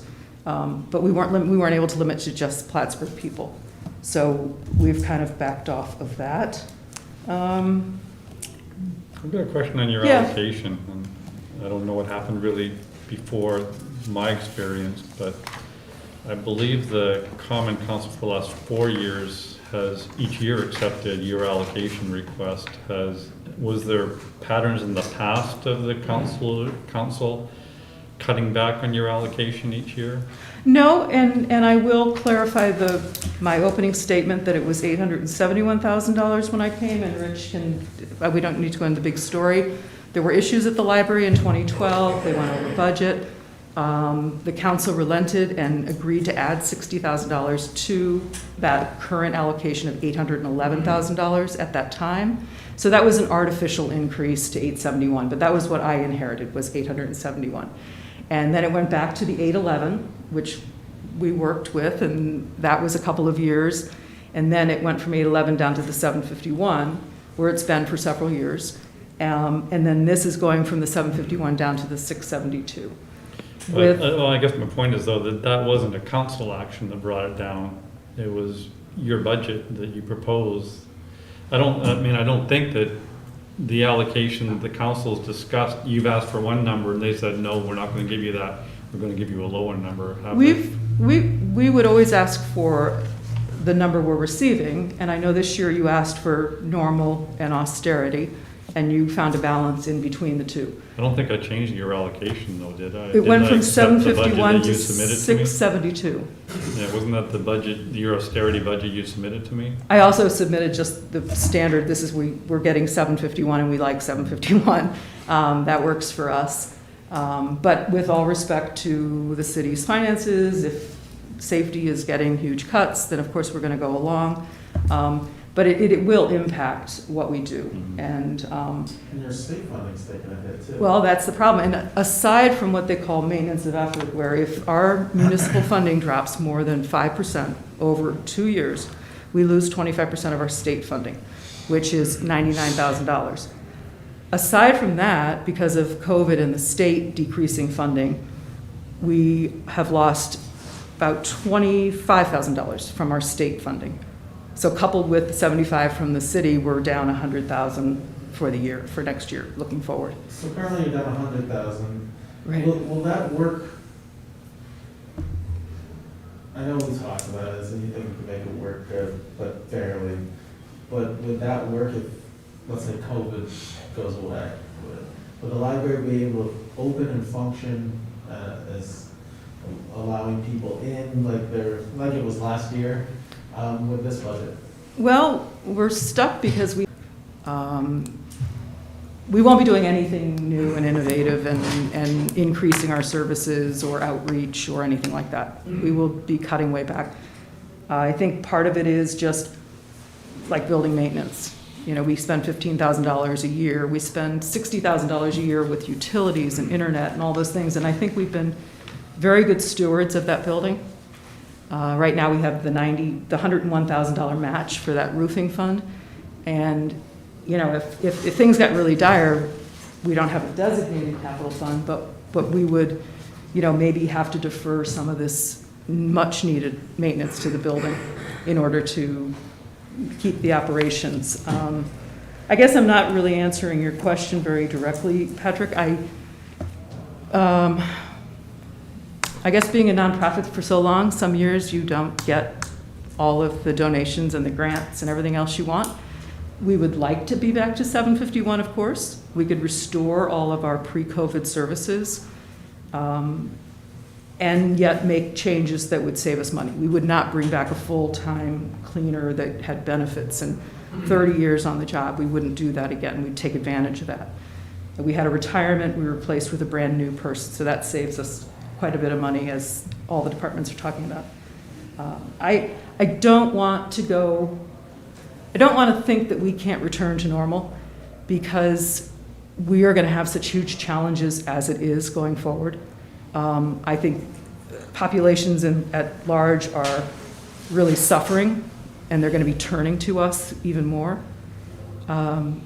So, as I said, we'd like our 751 we've worked with for several years. We managed to go from 811 down to 751. We made it work. We have like 2 fewer librarians since when I came, a lot fewer clerks. We've done everything we can to save, but we're at the point where There's nothing left. there's nothing left.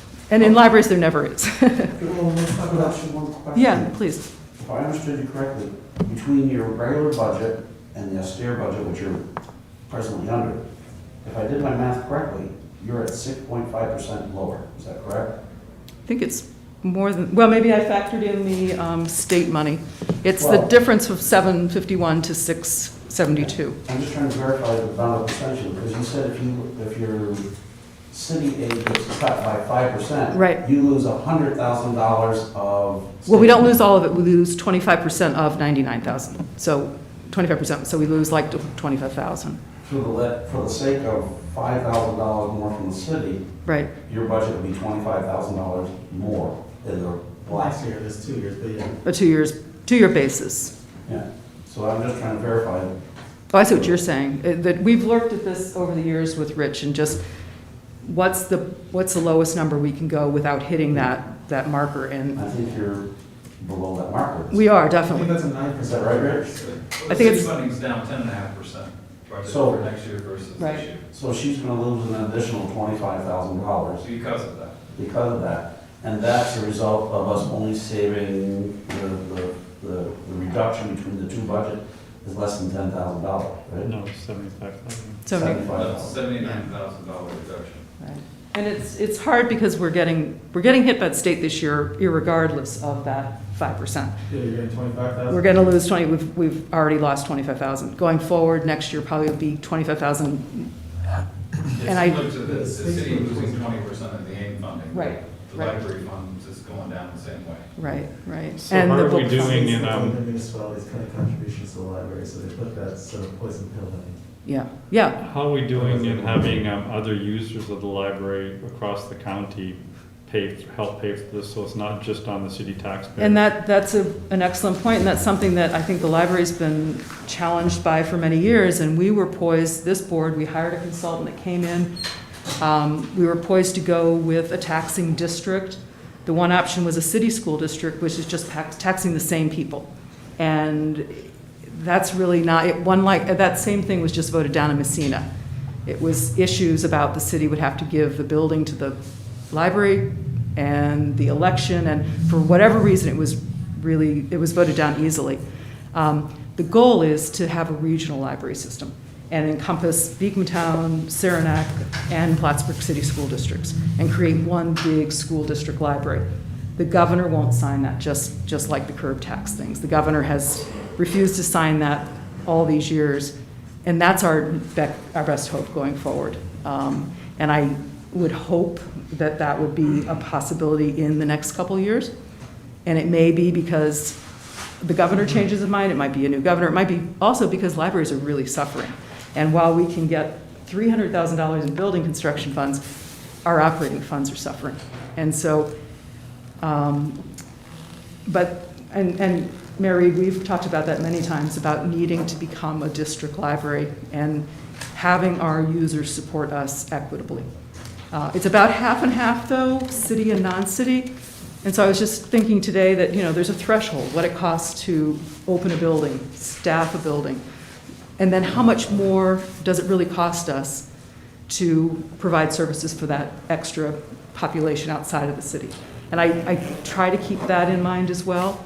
I think it provides some vibrancy. Some of these groups bring a lot of interest to the city. A lot of people come into the city to meet.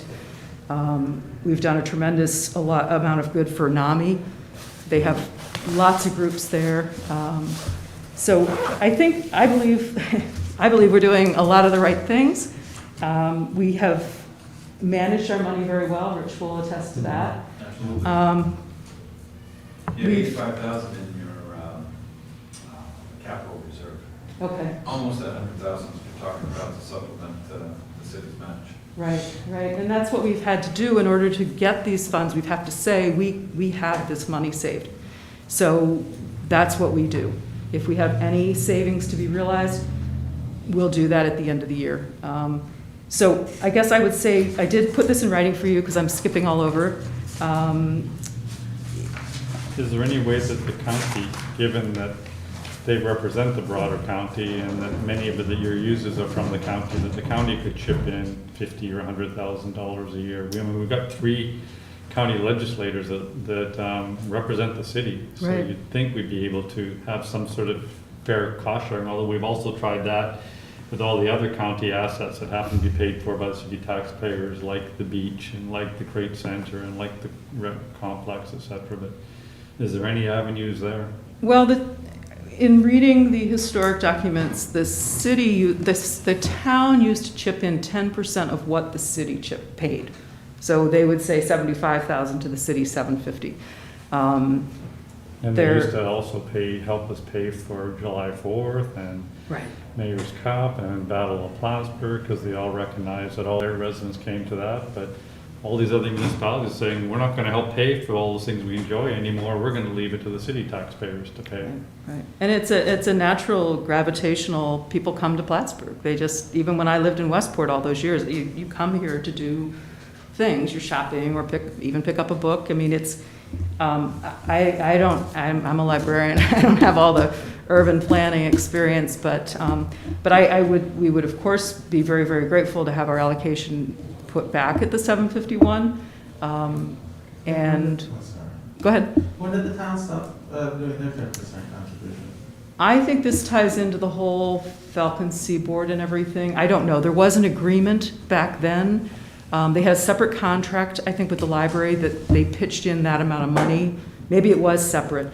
And they also had a representative on our board, a town representative. And that person continued long after the town made contributions, but she was a lovely lady. So, that's another option. At one time, the town used to give the city $850,000 as part of Falcon Seaboard. And part of that agreement also included that the city would extend to the town access to the beach and access to the library. The town unilaterally then decided to only give the city about $80,000 per year back in 2008. And it decreased our payments by 90%, but still insisted they get to still use the beach and the library, et cetera. And then about 2 years ago, they decided to reduce that 10%, another 90%. So now we're getting 1% from Falcon Seaboard, except we still extend all the various benefits of using the beach for free, using the library, et cetera. And the library is unique because the state money that I've been referring to, we get that money because we are a central library. That means we provide services to anyone who lives, works, or goes to school in the Clinton, Essex, Franklin County within that library system. So in taking that money, we do, that's been since the 50s. So we extend services to all those people on an equitable basis. So you extend the services to about 250,000 people or so, but yet only 20,000 people pay 90% of the cost. And the rationale is that the 99,000 from the state helps to offset that increased usage 90%. of the library. We're looking at $25,000 cut of that 99 and risking another $25,000 if the contribution rate is below 5%, which we're doubling that. So we have to, quite a lot. If we go with this contribution this year, we have to increase it quite a bit next year to not get that 5% over the 2 years. 2 year average, to avoid the another 25% cut from the state. So we have the contribution being lowered, state funds being lowered. And the big thing I see here, and I brought this up a little last week, and I do think it needs to be tackled by the council, and I know we have looking at it, but our internet phone bill has gone from 5,000 to 13,000, and that's now proposed to be 32,000. And yeah, that's a huge increase. Also, your water bill doubled. Double, yeah. So, yeah. Your revenues are dropping tremendously, but your expenses are increasing quite a bit too. Right, so that spread is you have probably 30, 40,000 increases in costs, and then you have 100,000 decrease in revenue, and that's a pretty big spread. And it's stability is really important in education, and we're an educational institution, and I'd have to lay off people, maybe more people. I don't like to talk about this, but that would be the push. We've cut everything in the budget we can. We can't change utilities. We can't change all the contracts for the elevator and the fire system, and all those things. So our fixed costs are what they are. And I've been there 7 years. I think we've done pretty much everything we can do. I don't know, Rich, to keep our costs down. We've done a tremendous job of keeping your budgets. Probably better than any city department. But I'm sure I don't want to denigrate other cities. No, and I have a tremendous assistant, and Rich is our treasurer, so we'll spread that around. Any other questions for you? I've probably gone on more than you would expected. Other than those items, obviously, we have the technology, and obviously we said that was leading to, that corresponds with reduction in services as technology too. Right? I think all the city departments I've heard through this process are expressing a little dismay in the quality of the internet plus the service. I know they're spread thin, but it's not really sustainable, I don't think. I think that as you've all talked about the security issues with the internet provider and the service and going to the cloud and all of that, as I said here, I see that as one of the most essential aspects of the city infrastructure is to have safe, reliable, quality internet and IT service from a provider that does this for other organizations and municipalities. And, they're talking about the hospitals getting hacked and I think we'd be wise. And I know you're working on this. I'm not, putting ideas in your head. But It has been slow in coming, and part of that is is COVID-19. We sort of suspended activity on that. And I know that cost was like $280,000 or something for that. So that's not. But it's necessary. Right now, we have the potential for serious security breaches if we don't take action. Right. So we need to do something, and soon, and we will. Good. Well, thank you very much for your time, and it's always good to see you. Thank you. And is there anything else you want us to, those are the takeaways I took. Dropping state revenues, dropping city revenues, and obviously technology bill. Anything else that you want the council to latch on to? I can't really think of anything right now. This lack of sleep is a real bear. Really just to let you know that I'm proud to represent your library, and really that's all I can say. Thank you very much. Mr. Tracy?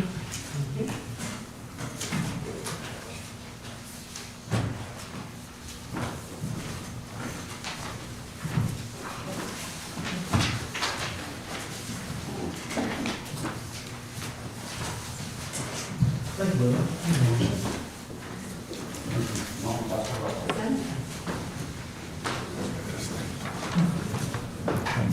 I'll try to keep it short. I would appreciate that. Thank you.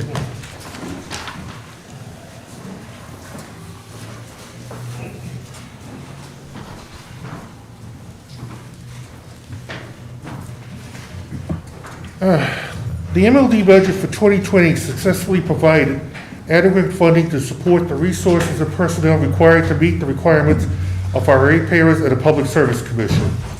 We were able to fully operate while keeping our personnel safe from COVID-19 and successfully provided the necessary services to our ratepayers. We thus were able to avoid any widespread outages during this critical period. We were successful in winning the 2-year battle with Bitcoin and its refusal to pay their right-of-way adjusted bills. We also have been busy installing LED lights to replace the 2,500 high-pressure sodium lights and have installed 5 EV chargers in the city to support the city's green plan. In fact, the last charger was installed about 3 or 4 weeks ago in the new parking lot, Arnie Pavone parking lot.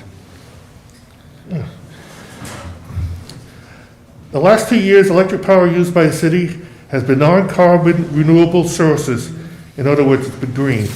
We are also successful. We moved our operation from 32 Green Street to 217 Sharon and successfully combined our operation into one facility from several different facilities. This move helped to increase our efficiency and lower facility maintenance costs. This move also saved MLD ratepayers from an $8 to $9 million in construction costs if we had moved to Reeves Lane. Unlike other city departments, MLD must fund all requirements based on the revenue generated from its selling of electricity in the city of Plattsburgh and receives no direct funding from the city's general fund. Public Service Commission regulations require that the electrical expenses should not exceed electrical revenue.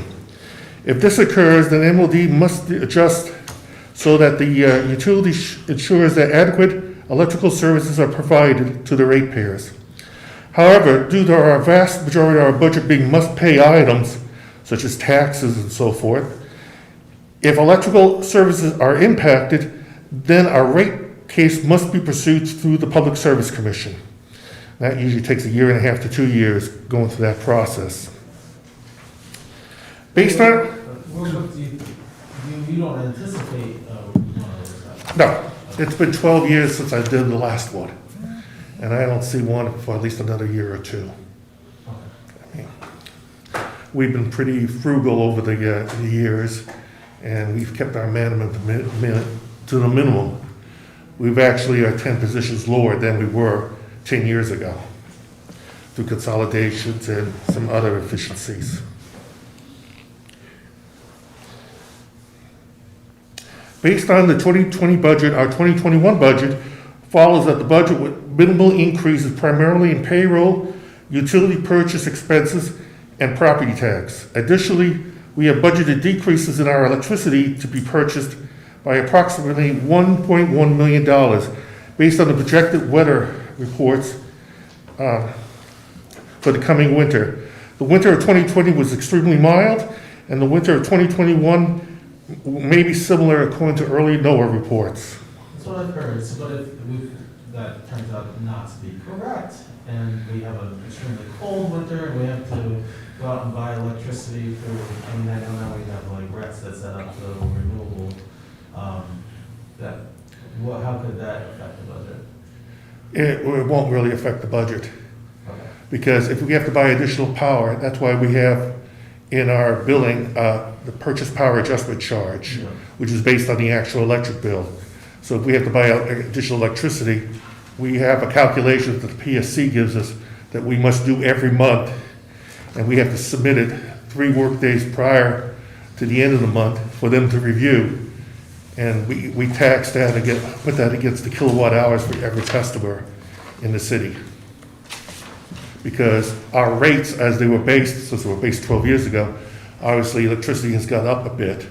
And back then, the Public Service Commission decided it didn't want to put previous increases in, that it would allow the PPAC, as they call it, to account for that difference. So it's not really a problem. Okay, so, but when we say additionally, we budgeted decreases in the electricity to be purchased by approximately 1.1 million based on projected weather reports. If the weather reports aren't as they projected? Well, then I may have more revenue. But I gotta base my budget on what I think the revenue is going to be based on what the projected forecasts are. Because generates more income, is what you're saying. Excuse me? Worse weather, colder weather generates more Well, income. typically, we generate our revenue in the winter months. Last year was pretty mild. NOAA is saying it's gonna be pretty mild this winter again. Of course, if you look at the Farmer's Almanac, it's 180 degrees different, and it says we're in for a brutal winter. Probably we're somewhere in between. Only time will tell. You don't use the farmer's almanac. What do we use for this projection? We use the National Weather Service. Oh. Plus our association, they have private weather forecasting that they use too, and they're all saying the same thing. The farmer's almanac saying it's going to... Yeah. Well, you can look at it this way. They flip a coin every year, and it's either going to be a mild winter or it's going to be a bad winter. Sounds like if the groundhog sees a shadow or something? Yeah, something like that. Okay. Sorry for interrupting you. No problem. But that's what the National Weather Service is saying. like I said, we will see over time. Yes, it says it in the next sentence. MLD pays all benefits for its employees, including health care, and it also covers the health care costs of the retirees as well, of our retirees. Our new location is located in the town of Plattsburgh and is serviced by NYSEG for electricity and natural gas. We will have to purchase both the gas and electricity, which is estimated to cost about $20,000 a year. Town water and sewer costs are expected to be similar to the city water and sewer costs. Plus, we pay taxes to the town of Plattsburgh for the site. Let's note while you're at that part too, that you also help subsidize some of the general fund costs by paying an overhead to cover billing services. Well, yes, it services the city. We pay roughly $650,000. Plus then we have the pilot that we pay for all the traffic lights and the street lights in the city, and we give, I can't think of what the sum is offhand, but somewhere around $500,000 additional into the general fund. And you even pay some of the cost of Yes. governance. Some of the salaries for the councilors here is actually paid That is by the correct, MLD. Mayor. And We pay a did percentage correct- of that as well. That's part of the services package. And we did correct one past oversight in the budget in that if you use some services from, say, DPW, which, first of all, you fully pay for all these. And when somebody retires from DPW, you're also paying then a share of their retirement costs over time, but you haven't until recently been paying the share of the retirement costs for people that might retire from the MLD billing office, the finance billing office. Now, we've fixed that, and there's no action on your part. You were the formula was just incorrect on that. But my point is, you've always fully paid your share of all the costs that are incurred on your behalf. That's why I say in our budget, unlike other city budgets, we have all kinds of must-pay items that we have to pay. There is no fat in the budget. If it ever existed, it was cut out 15, 20 years ago. When you had the large layoffs at that time. Yes, well, that's when the utility almost went bankrupt.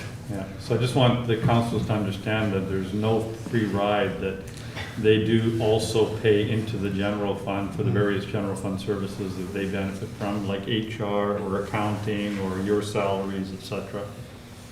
That's a subtlety that probably I didn't really fully realize until I started looking at the allocation formulas this year. Is this where you were in your new budget projecting extra income from? That's right. Was additional billing to That's right. MLB? Yeah. Is that in your And the budget? water and sewer as well is in the same boat. Wait, can you start that one more time? I'm sorry. Let me give you a couple of examples. There was an allocation formula that if one of the enterprise funds, like water and sewer, like MLD, use services from a general fund department, they have to pay those full costs. Now, sometimes those full costs also included retirement costs, like for instance with a former DPW worker. Other times those full costs did not include retirement costs, like for instance the finance office. So we corrected that. It's not a huge correction, but it made the allocation formula then consistent rather than kind of different in one scenario versus another versus another. And we didn't have any problems with that. Yeah. So they've always paid into the general fund to support their various services like governance, like accounting, etc., like HR, like even our legal counsel.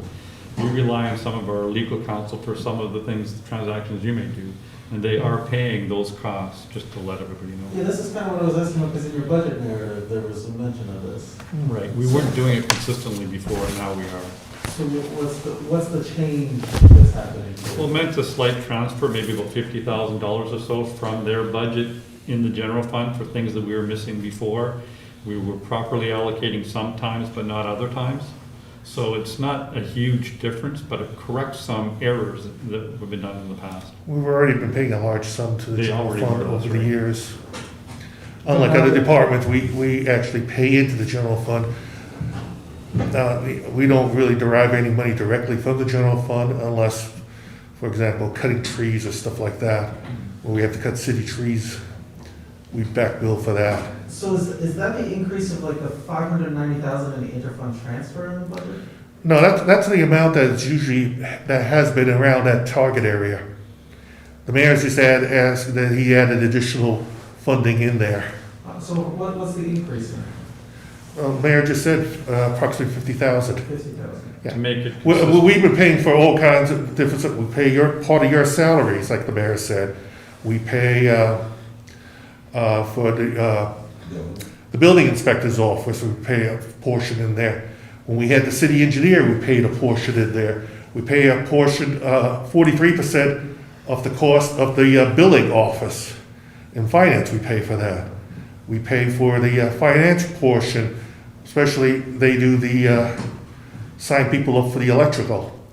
That function used to be in MLD 30 years ago, but the council at that time in 1990 decided to take the billing and the customer service portion out of MLD and put it into finance. As the mayor would say, is a one-stop shopping, because finance was signing people up for water, sewer, and garbage. So it only made sense that if you were signing up for those here, why go over to another location to sign up for your electricity? Do it all in one location. Wow, what a novel concept.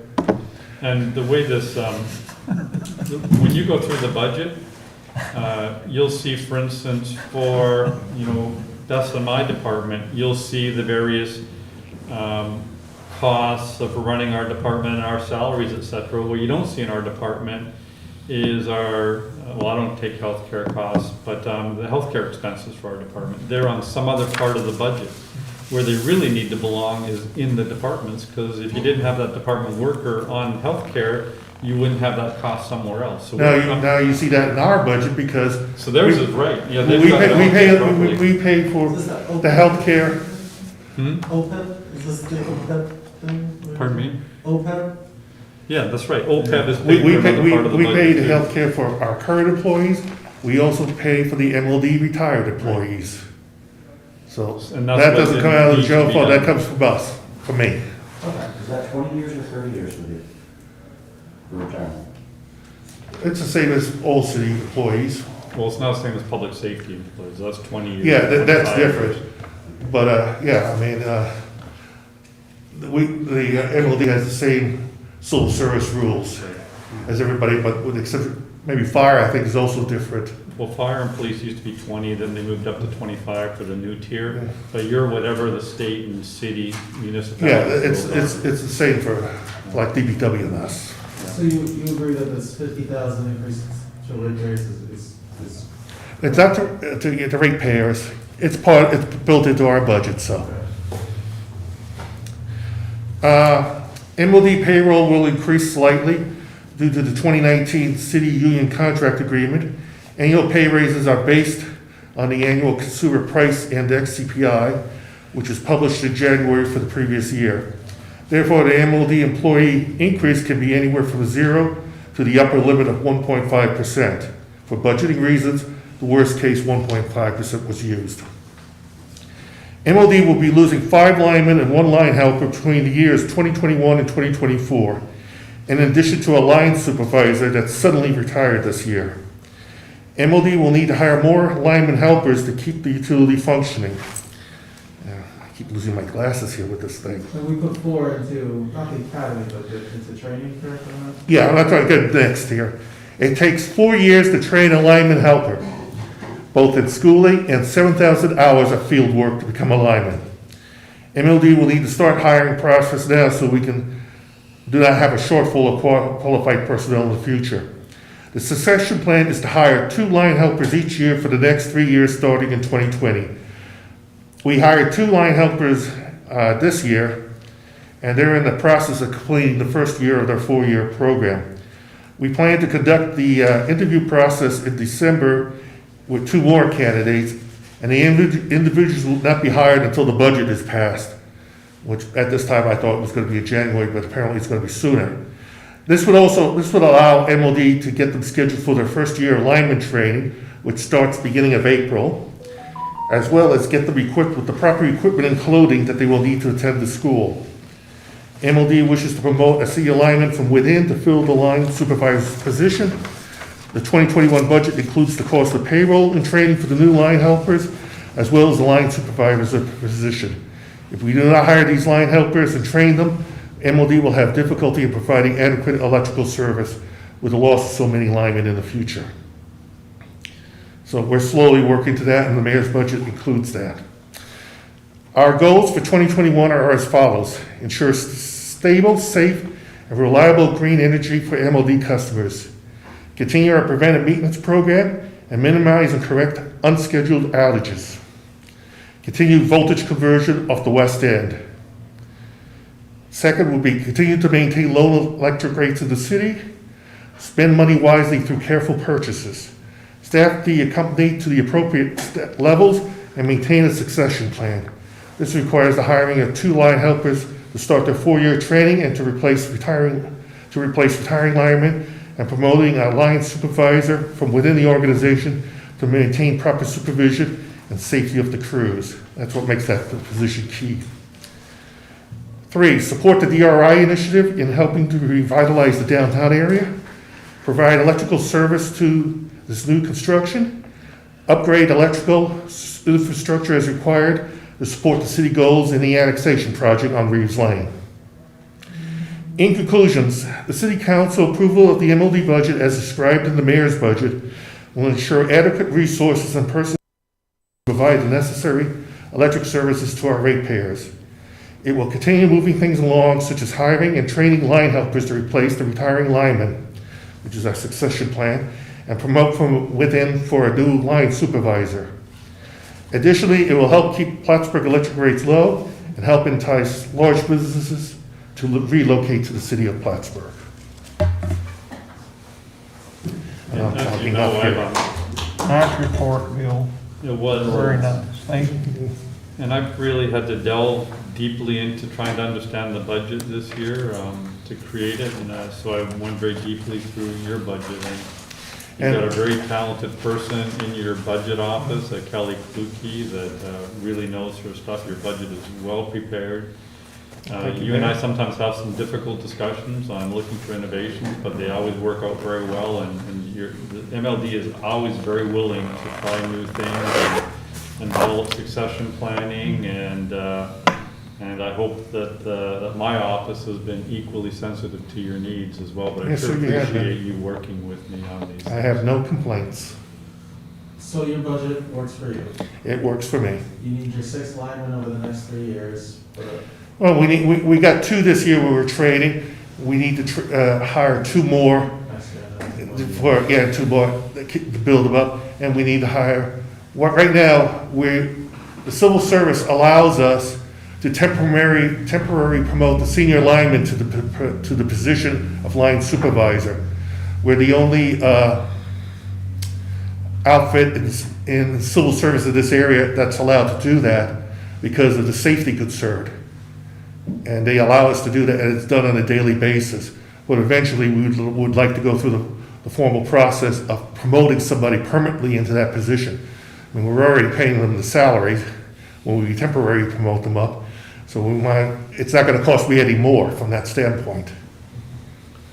With regard to your annual increase, I should also remind the council, and some of you may be new since this occurred, is when we worked out this new contract raise negotiation. First of all, your workers still have the regular step increases as they pursue more skills and experience. But we also put that provision of your raises are tied to the CPI. Correct, sir. And we're using that elsewhere in the city as the model, but it was MLD's cooperation, your union, IBEW's cooperation to be the pilot to first put that in place as a contract provision. And I'm very grateful for your willingness to work with us on that as well. It makes it much clearer for us to budget in the future. well, the IBEW's always been pretty reasonable, at least from what I see. I'm not involved in the contract negotiations, but was it this year or maybe it was last year that I don't see, you went through the bi-weekly payment, which helps a lot. Now we only have one department employee, they follow suit. So that's great. We were able to get that implemented before the contract was finally signed by all parties. So that was put in there, so. And, I mean, you talked about you just installed your fifth, Yeah, that was under the mayor's 58-point plan, and last one to be installed was up at the Arnie Pavone parking lot a few weeks ago. yeah. So there's 5 of them now in the city operating. I haven't seen it yet, but I will check that out. I saw Well, people are using it. I mean, if you came today, when I came at 4 o'clock, there was a car out there charging on the one from the city hall. Oh, that's fine. Yeah, but, no problem with it.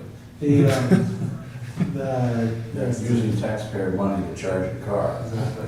You gotta put a meter on it. Which ones of those get the most use? Do you keep track? I haven't looked. They are all metered, in case that question ever come up, but I haven't gone around to actually have anybody read the actual meters. I mean, I can do that, get you that information, send it to the mayor and It's send not it too to you. important. I'm just kind of curious. I imagine the marina one's not getting a lot of use. Well, there was a Tesla, white Tesla down there during the summer that was down there quite often. That was charging. White Tesla.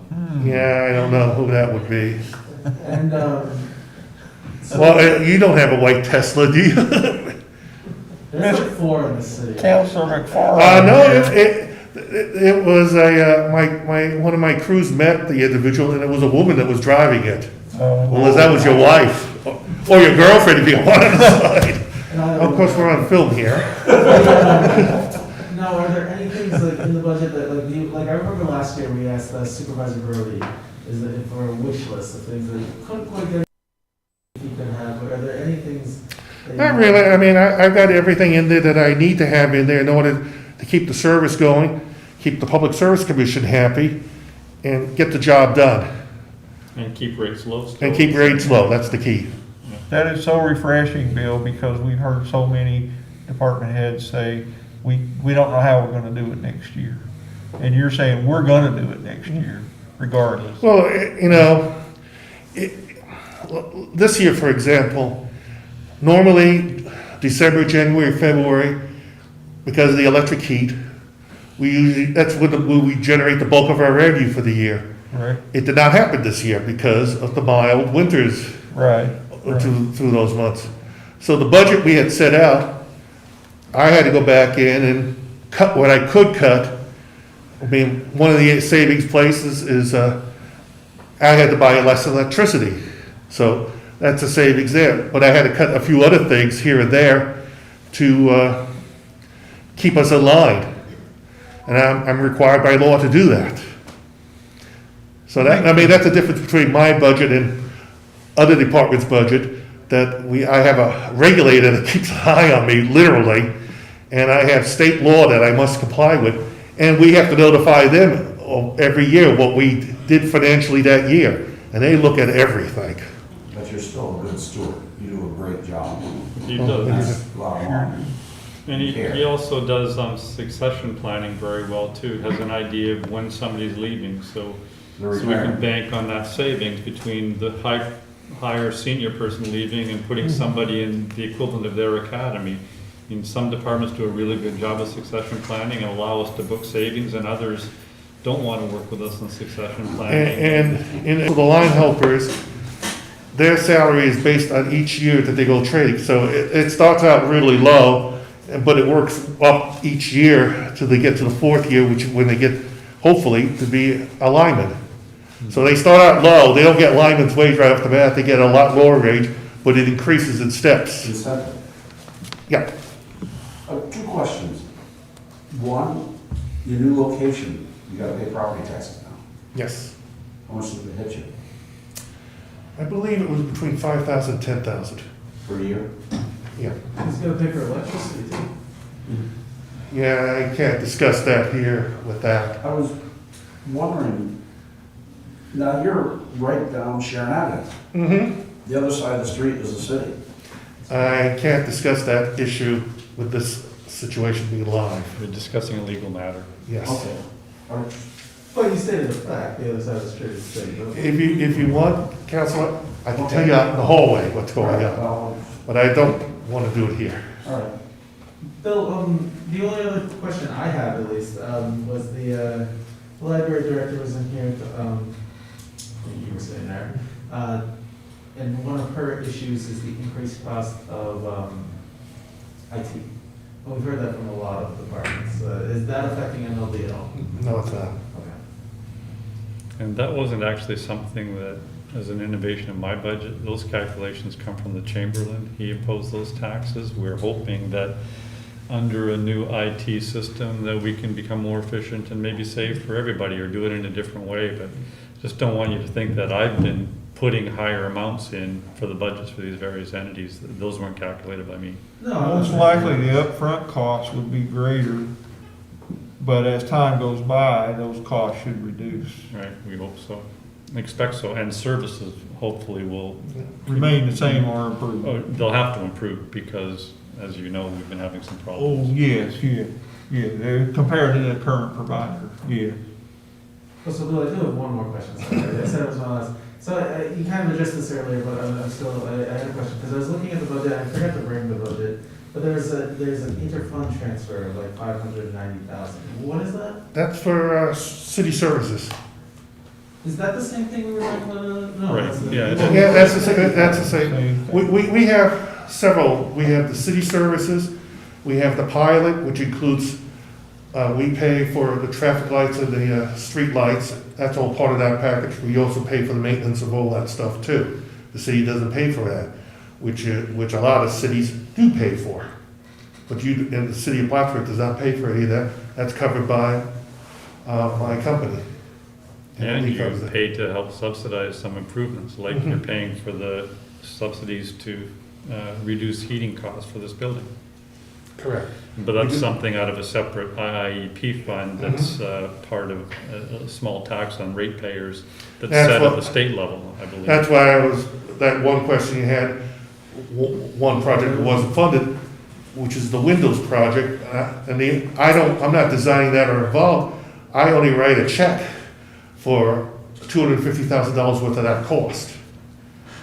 But I don't know where that is at the moment. I don't know, Mayor, if you know where it's at. Melena's working on that right That's as been we something speak. that was going on even before I became council.